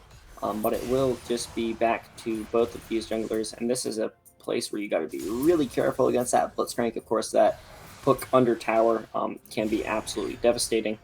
But it is going to be Shinserd getting collapsed on here. Shinserd landing a nice knock up there onto Wukong, but collapsed them by 3 members is not where you want to be, as a little lone Sejuani there. First blood picked up very nicely by Ross. Excellent roam up from the bot lane, just easily collapsed on. He wanted to scuttle, he got the scuttle, but he does give his life for it. He actually just double scuttle Ross as well. Yeah, I mean, that is pretty nice for you, but of course, they do have a bit of a problem here, as Graves is going to come in and look for something. Knock up, hook. Might have gone a little bit too deep there. If the hook does land, this is an easy death, and might not even need the hook. Big the one, able to pick up that kill for himself there. nice Senna W does buy a little bit more extra time for the bot lane of RPG2 to be able to run away, but we got yet another 1v1 in the top lane. Dragon is trying to wait out the burn and the what do you call it, the blood stacks? I don't know what they're actually called, but anyways, that's an actual solo kill for Peak Lane. I'll give it to that one. That's a real solo kill. Yeah, I think it is just bleed sacks. Darius Bleed, does that's what it is. I was Darius thinking blood things. or boil. I was like, this. I don't know. It's okay, Cam. You know, it's a late night. Worried about storms. Worried about Kevin talking about Blitzcrank for too long, which is absolutely going to happen. But we should start seeing some roams coming out as well. Gonna steal away. Oh. Big B with the big roam. Big B with the big hook. Big B with the big knock up into Ignite into almost solo killing the mid laner. Okay. All I'm saying is, Big B played that flawlessly Big B last team cracked. fight. Absolutely As the tank Blitzcrank, you want to be the one picking up the kill every single time. That's 100% the right play. So proud of you thus far. Just gotta start hitting a couple more of those. But it will just be both of these supports going for a bit of roaming again as well. I'm not sure how much you want to do that with the Tom Kench, but of course, Big B still getting some work done around the map. Of course, going to be pretty mana hungry, but has the blue buff. And the red buff, you know, just casually, very normal buffs for a Blitzcrank to have at level 4, you know. Really at any point in the game, honestly, I think it's very normal to see a Blitzcrank with double buffs. Yeah, absolutely. First dragon was once again picked up by Rising Tide. I didn't even see the first dragon go down, I'm not gonna lie, so 4-for-0 now across the series on these first dragons. They don't even have bot lane prio this game. Oh my gosh, the TP coming in from Big B now into the top lane. That's the tech right here. He's gonna sit in a bush. He's gonna sit in a bush. I guarantee you. He's doing the loop-de-loop through the alcove. Oh my gosh, no, ew! He got the ult. He got the ult out. That's why that tech was coming out. I 100% knew from the start. They're gonna have a 4-man dive. Dragoness doesn't have ultimate anymore. Was forced to use the ultimate to not get hit by the hook, and with that, instant just gets 4-man. You know, not really what you want when you are a top laner getting TP'd on by the support Blitzcrank. So one more kill now in the pocket for Rising Tide. Do they counter dive on the bot lane onto Overrush though? I mean, it is the Senna TK. They have a lot of CC and a lot of range, but Overrush playing it really well, dodging out of any potential CC. Just playing it safe, Fantasy. Taking a couple tower shots to get a plate for himself as well. Yeah. And this is honestly a pretty good game thus far for RTT. They're being very proactive on the map. Which is what got them the win in the last game, was Big B on these roams, setting up plays. Gerbs also having another game on the Silas looking really good, as he might get caught out here. Gerbs could be caught out here by the Senna TK bot lane. All the slows, all the stuns, everything connects, and he is still alive and almost kills Hyper Focus. He, in fact, does kill Hyper Focus with the last tick of some sort of burn that he had. Fantasy could be going down here as well, Russ. Dash on the wall has the extra damage coming out from the red buff hat hook. Very, very close to killing Ross there as well. Big B, he is just on top of it this game. Last game, it's a different player, man. I don't know. Where was this Big B game 1 and game 2? Saved that hook for a long time. He saved it for 4 games, man.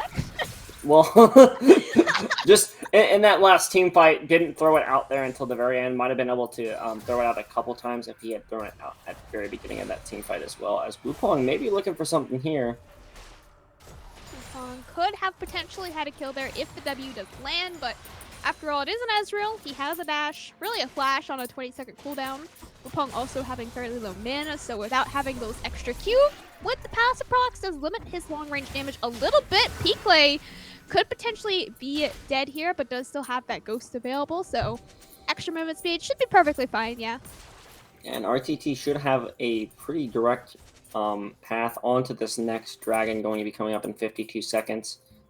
Getting that vision set up is really what you want with this comp. A lot of poke going to be able to come out from the Ezreal, as well as picks from the Blitzcrank. Immediately going toward that. Exactly what you want to see from that Blitzcrank, and I guess didn't have wards, maybe. Oh my gosh. Let's go. Oh my gosh, Fantasy had a family. Big again, yoinking the kill for himself. I agree. Support should always get the kills. Draken is popping the ghost, has the Ragnarok coming out here as well. P-Clay, absolutely nowhere to run, just falls. Just very, very dead in the top lane again, but Bigby coming into the mid lane now, not a whole lot of mana, just running them down. Xana the knock, Hyper Focus wants to get back over the wall, but does he have enough movement speed to be able to save Wukong with himself, with him as well?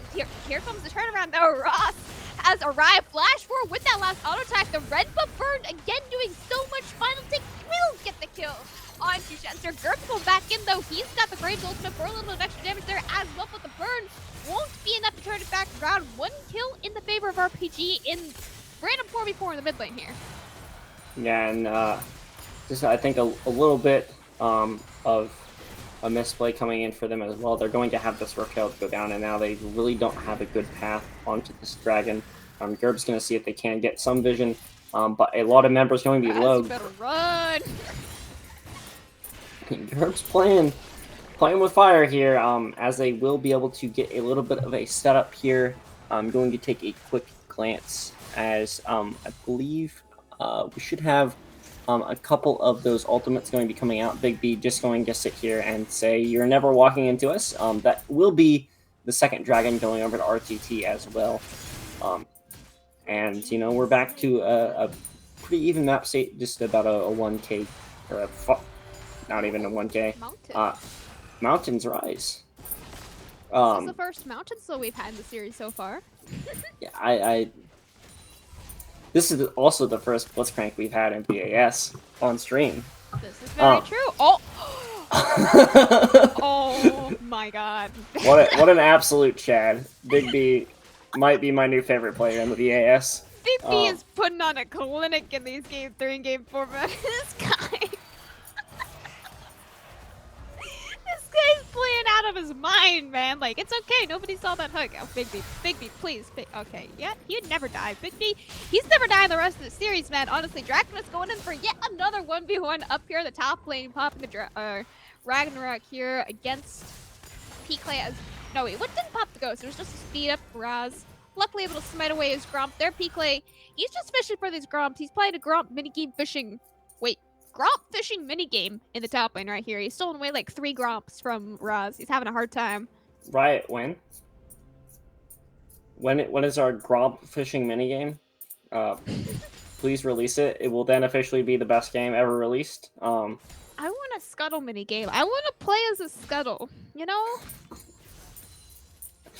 There's so many PvE stuff that I really hope Riot decides to do at some point, especially after the success of Path of Champions.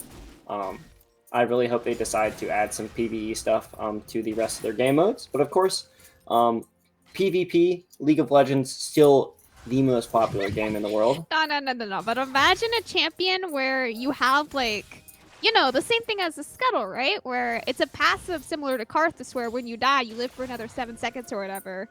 But instead of you, like, getting used abilities, it's just the same Scuttle circle that gives extra movement speed to your teammates. How funny would that be? I mean, great support champ.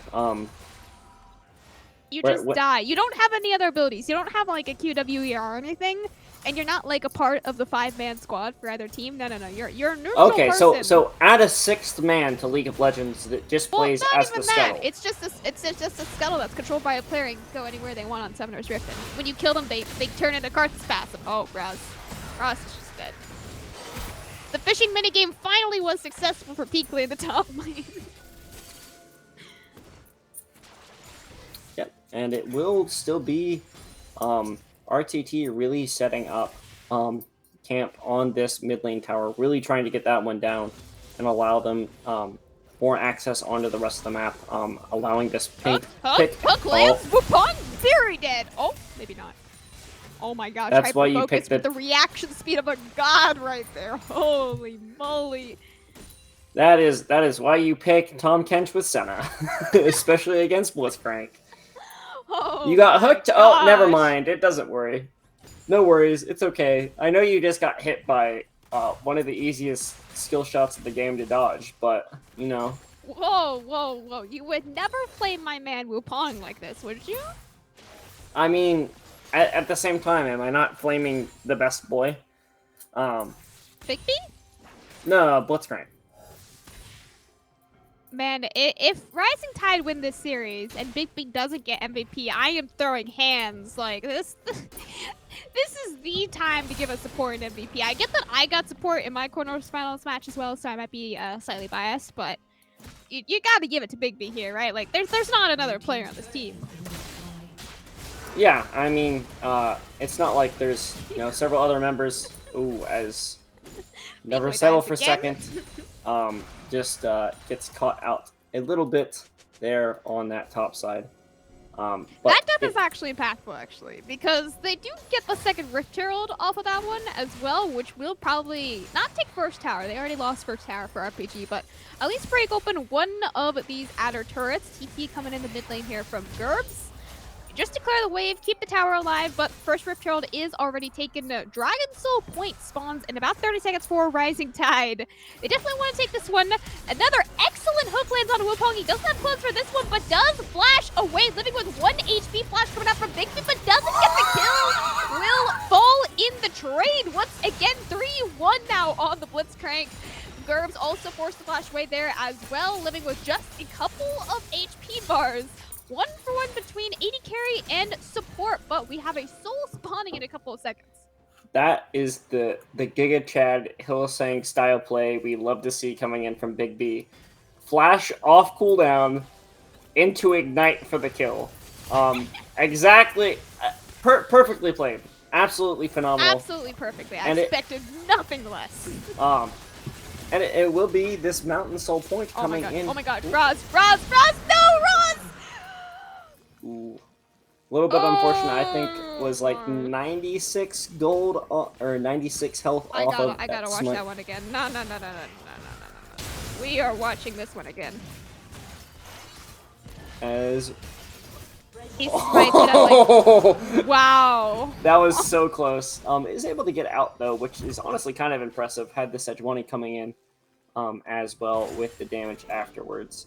But we'll just watch that one nice and quick.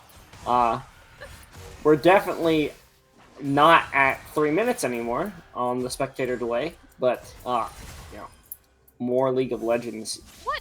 No, it's nobody noticed. We had a quick replay segment there, Absolutely nothing happened there, except for Big B being Giga Chad. I was Senna just very very concerned for Raz's mental safety there. I had to go get a quick replay, a slow-mo on that one, just to make sure, Yeah, absolutely. I fully understand. And actually, Senna does look like she's doing quite a bit of damage here at this point. If you want to get a little bit of... Never mind. Oh my gosh. Hyper focus, man. He is just on top of these ults this game, man. Wukong would probably have 3 or 4 more deaths at least if Hyper Focus wasn't landing these ults, but they have been on point every single time. Peakley coming in with the ghost from behind, though, lands a 3-man E, but does he have the damage to get the triple kill? No, instead he dies and gives a support slave for it as well. A little bit too deep there, my friend, from the Peakley, but can they continue to return this one back around? Wukong sitting very low HP, is able to heal quite a lot off those Qs, but Gerb's also going to be censored even, forced to flash away what looked really terrible for RPG, all of a sudden again going in their favor, channel it down mid lane. Yeah, it was really just a lot of over-aggression from them there. Diving under that tower with 4 members there. Not really sure about that one. Almost got a huge team fight for Peakley, but still very, very aggressive plays coming in from RTT, and in this case it is going to cost them quite a bit. They are still on Soul Point though, so would be pretty big, especially against this team comp that is pretty AD heavy, except for this Orianna in the mid lane, which is going to be just trying to set up that control with the ball. Of course, gold lead right now is actually, I think for the first time in the game, swinging into RPG's favor. Slightly more in their favor. They are still down 3 dragons, but yes, 2,000 in their lead, and completely even on the kill score here as well. Gerbs think should be perfectly fine here. Yeah, this is by far the closest game we have had in the best of 5 here tonight. There's not any real leads across the map. Maybe the biggest one that being in the mid lane for Gerbs, and even that one is not a whole lot. Big B down in there in the bot lane actually has the most kills on Rising Tide, so very, very nicely placed kills there. Definitely would not be useful on anyone other than him, but this time, hooking on the hyper focus, not going to be able to eat himself out of that one, but still a very tanky Tahm Kench there. I learned River Kings, so won't be dying here anytime soon. Yeah, and it will just be both of these teams really just waiting to see what they can get done. So Peakley fishing for something, lands the E, but only lands it onto one member, that being Wupong, instantly able to cleanse it. They ran straight into the shockwave and were not expecting the damage coming in from after Overrush. Falls, Shenstern falls, all 5 members are down. Rising Tide, that is not where you want to be. All 5 members, Ace right next to the 20-minute Baron. All of a sudden, RPG, they're coming out real strong in their game 4. yeah, and like you said, they walked right into an Orianna, and that's exactly what you want as any control mage player, is just to have the other team walk straight into your abilities, gets a huge shockwave, and absolutely turns this fight. Of course, Dragon coming up in 45 seconds here. Gonna be interesting. Big B getting a last little back and see if they can't get some more wards and get back out on this map. And it is going to be a very close fight. Shockwave should almost be back up by the time this fight does happen as well, which we're going to have to look out for. The rest of the members going to be pretty close. Glacial Prison, I think, is the only thing that is not quite up. Big B, he just ran straight into 3 members. He does not care. Hooks hyper focus back into 3 members. Now, this is the Dragon fight. This is the soul fight for Rising Tide. They have to win this one to claim their Mountain Soul. They get 1 pick now onto hyper focus. That is the support. Gerbs going into 4 members is for Splash and out back to safety. Dragon is up in the pit. 4 members still trying to walk in for RPG. Unfortunately, cleanses nothing there. And Shenstern falls as well.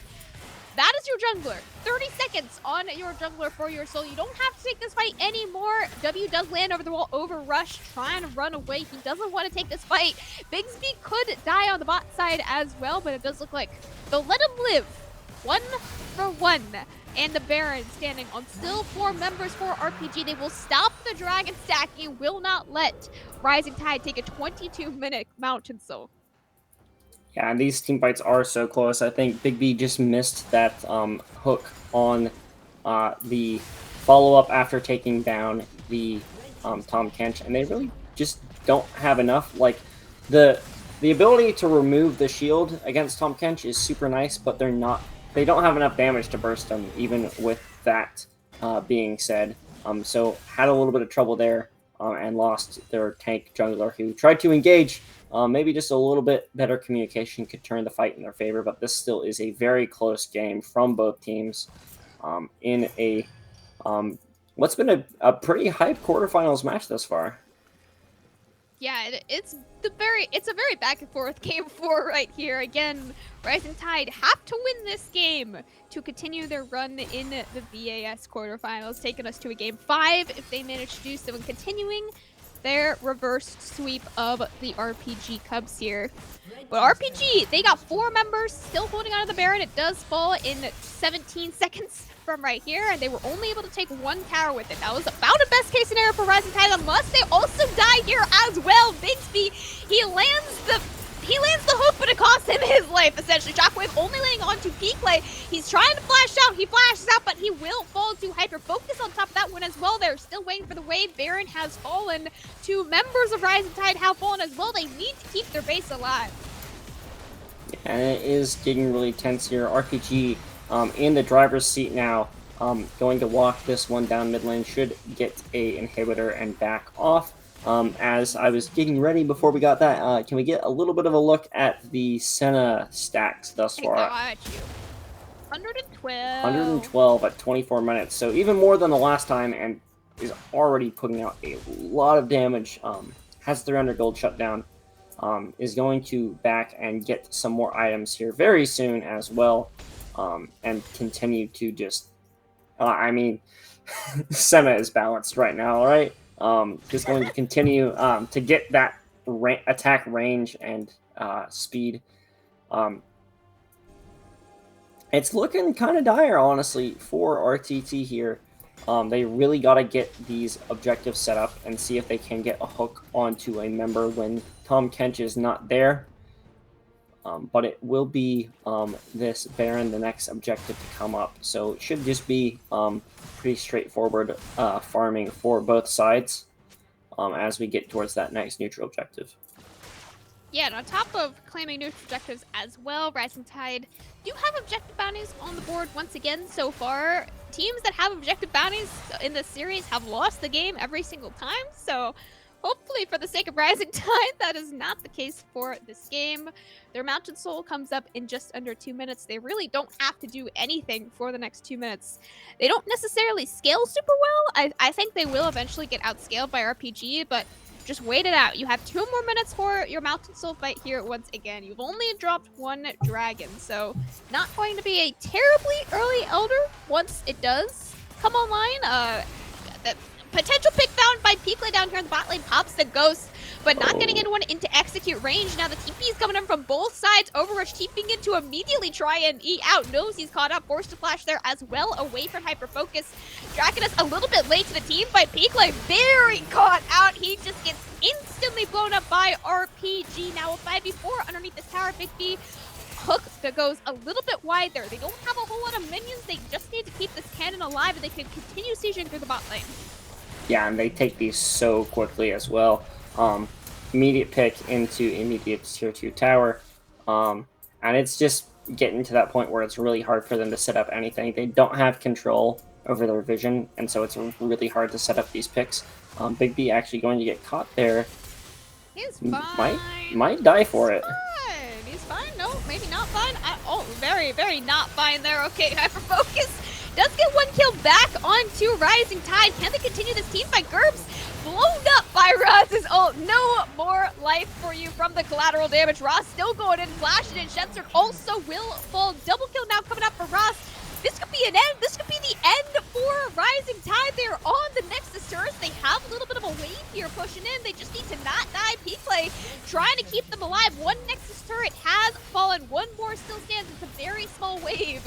Can they end the game? And I think they absolutely can. This is the end for Rising Tide. The end of the road. Red Pandas Gaming will be continuing their run into the semifinals next week. Rip in peace, Big B.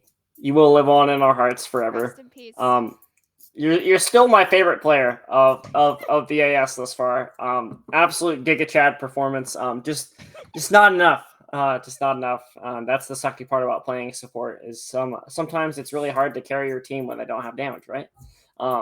But still very phenomenal series coming in from Red Panda Gaming Cubs. A little bit of I think a draft gift in game 3. Having a little fun, but able to turn it back around and pick up that win in the end. We'll be bringing Becky in now. Becky joining us. Welcome, Becky. Hello.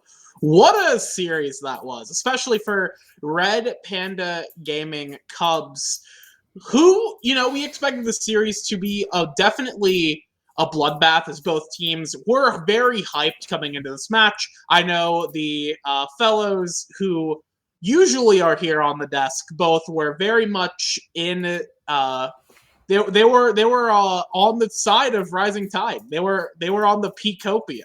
The Peacopium. I'm saying it again. Hopefully, it's funnier the second time. No, they were believing in Rising Tide, and I mean, so was I. I know what this team is capable of. We saw them last split do really well, and we saw them in game 3 do really well. Mm-hmm. But across the series, it was just a better performance and better team play overall from the side of Red Panda Gaming Cubs.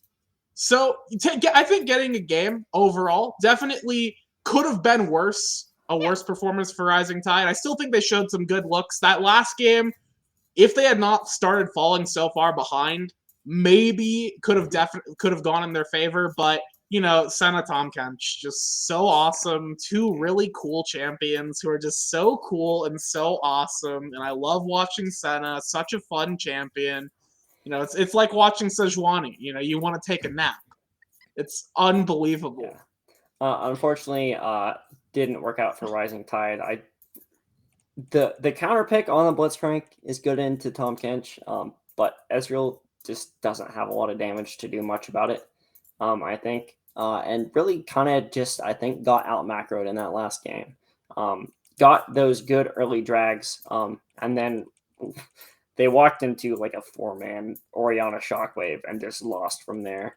So unfortunate stuff for them, of course, but still a super exciting series. My favorite that I've casted all season, and good luck to both of these teams moving forward. Exciting to see if, roster might get shaken up a little for Rising Tide, and of course Red Panda Gaming Cubs. Still looking like a pretty strong contender to make the finals and possibly win the entire split. Yeah, making a statement there for sure. And of course, we have in the chat currently the MVP poll. Do you think that the most valuable player for RPG Cubs was Draconus, Raz in the jungle, Fantasy in the mid lane, Wukong on AD carry, or Hyperfocus on the support? I'm curious, not to lean the chat in any particular way. Cam, I want to start with you. Who do you think was MVP? I put Hyperfocus because support player has to vote for support player. Support diff, yeah, true. It's exclusively because I won quarterfinals MVP and I felt really cool about myself as a support player. So I was like, okay, come on, Hyperfocus. Yes, maybe Draconus kind of destroyed P-Clay in the top lane. Maybe a little bit of a top gap going on, but Hyperfocus, man, just the supports had a huge impact. Yes, bot lane was the quietest lane really in all 4 games of the series, but I think the roams, the team fights, especially the encores that Hyperfocus was able to land, and I believe that was the game 2 Seraphine, maybe game 3, whichever game it was, I really do think Hyperfocus does deserve MVP. Yeah, okay. Kev, do you agree with that? You were shaking your head a little bit. You have a different assertion here. Who do you think was MVP? I think, obviously, we've talked a lot about Big B in the last 2 games because they did really start showing up. But those first 2 games was utter domination by Draconus in the top lane. That Lilia performance was insane. The game before that, I can't even remember what it was, also insane. Game 3, the game they lost, was the only player winning lane against P-Clay, who is known for their Aurelia play. Is kind of a rough matchup for the Aurelia, but still, that's what you get. He was complaining about getting counterpicked. Yeah, you did blind pick Aurelia too, so that's kind of on you as well. Tell him. But honestly, I think Draconus had a phenomenal series the entire game. Rosaka also, I think, really showed up in those first couple of games. I think they just really came together as a team in that 4th game to win it. But my vote, at the very least, goes to Draconus for MVP. We're tied in Twitch chat right now as well. I don't know what to do in the case of a tie. Becky, are you breaking the tie here? Well, I already voted in the chat. As I am a member of the chat. Kev, did you vote in the chat? Yeah, I voted for Hyperfocus. Okay. In that last game, you can talk about Blitz being a really good counter pick into Tom, but how many times was Wukong saved from the depths by just a really good presence of mind from Hyperfocus to properly utilize their ultimate and get Wukong out of danger, because there were so many kills that were just straight up denied by Hyperfocus, and it prevented RTT from snowballing in a way that they could have taken over the game in a more dominant fashion and prevented the scaling from coming online. So personally, I felt that Hyperfocus put on a great show across the series as a whole. And even in that last game, I felt that they had a good performance. That's not to discredit, of course, Draconus who had a good performance in the top lane as well, a rather excellent one, and Raz in the jungle doing quite well. Sorry, Wupong in fantasy. I don't know. Play any carry to try and look good, and you don't. I mean, they had solid performances. They did what they. I'm not saying they look bad, but you know. No. Especially that Senna in the last game, except for getting hooked. When you should be paying a little more attention to that, I think Wupong had a really good series. Of course, Senna is in a really good spot, so you have to take that into account a little bit. But still, quite the stellar performance, I think, from the entire team. And like I said, I think they really came together as a team in that last series. No one really popped off or just gapped their lane opponents, but just really well played. That first game, they absolutely won through that team fighting combo that they had. This team is good at communicating. They are good at playing with and around each other. So I'm just excited to see what they do moving forward. Okay, and here is the MVP as voted by the chat. Drakenus, as we know, as Cam said, destroyed P-Clay in the top lane. And I want to make that clear. Destroyed P-Clay. I did say there was a slight top gap going on. I'm not gonna lie. Top cap. Destroyed. I'm sorry. Actually, just cyberbullying.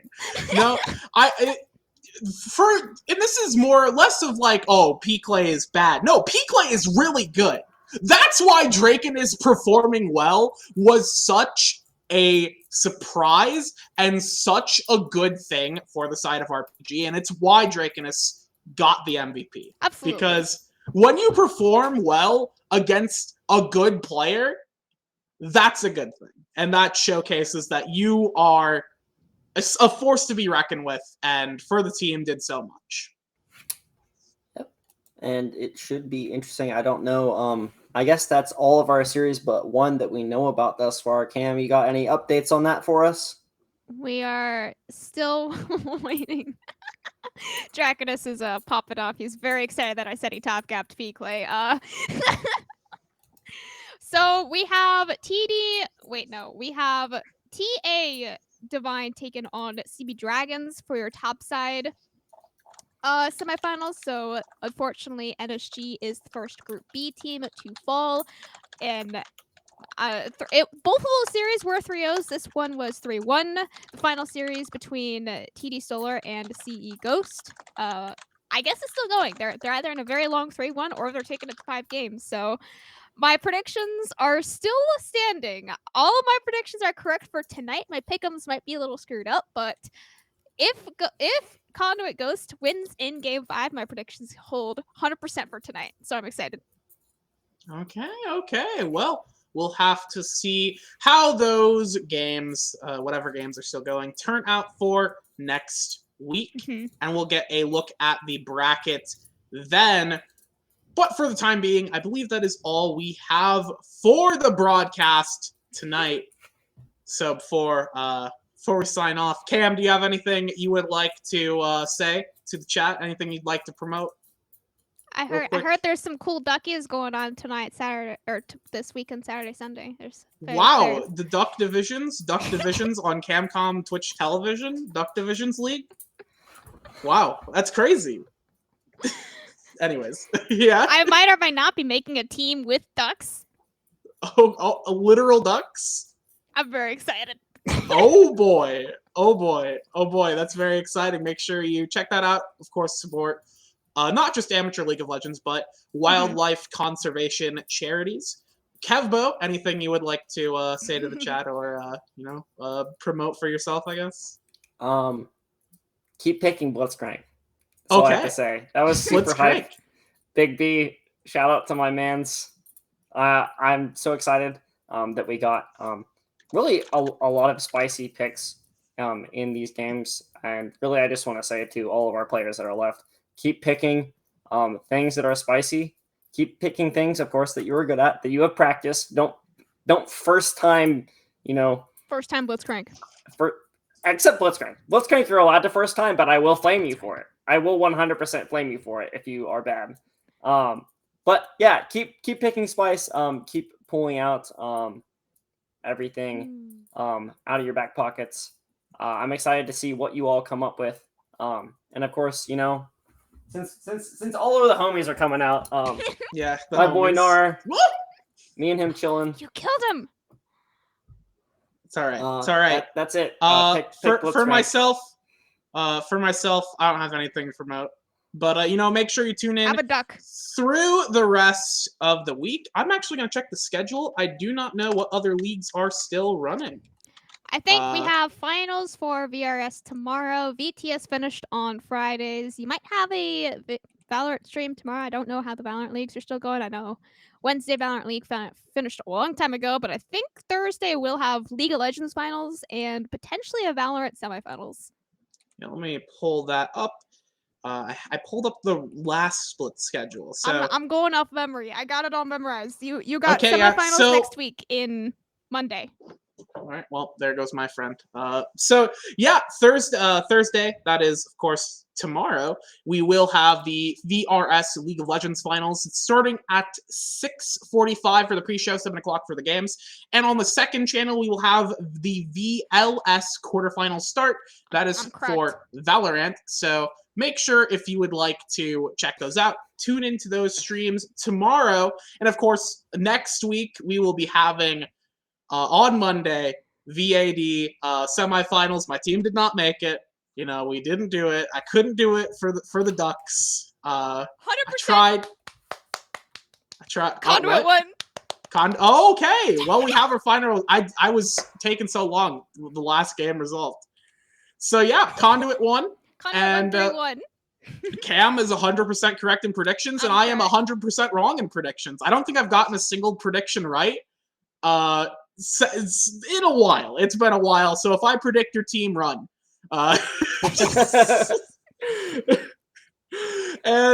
with that, I'll say thank you all for watching. Follow the stream. Subscribe if you want to support. Follow us on Twitter.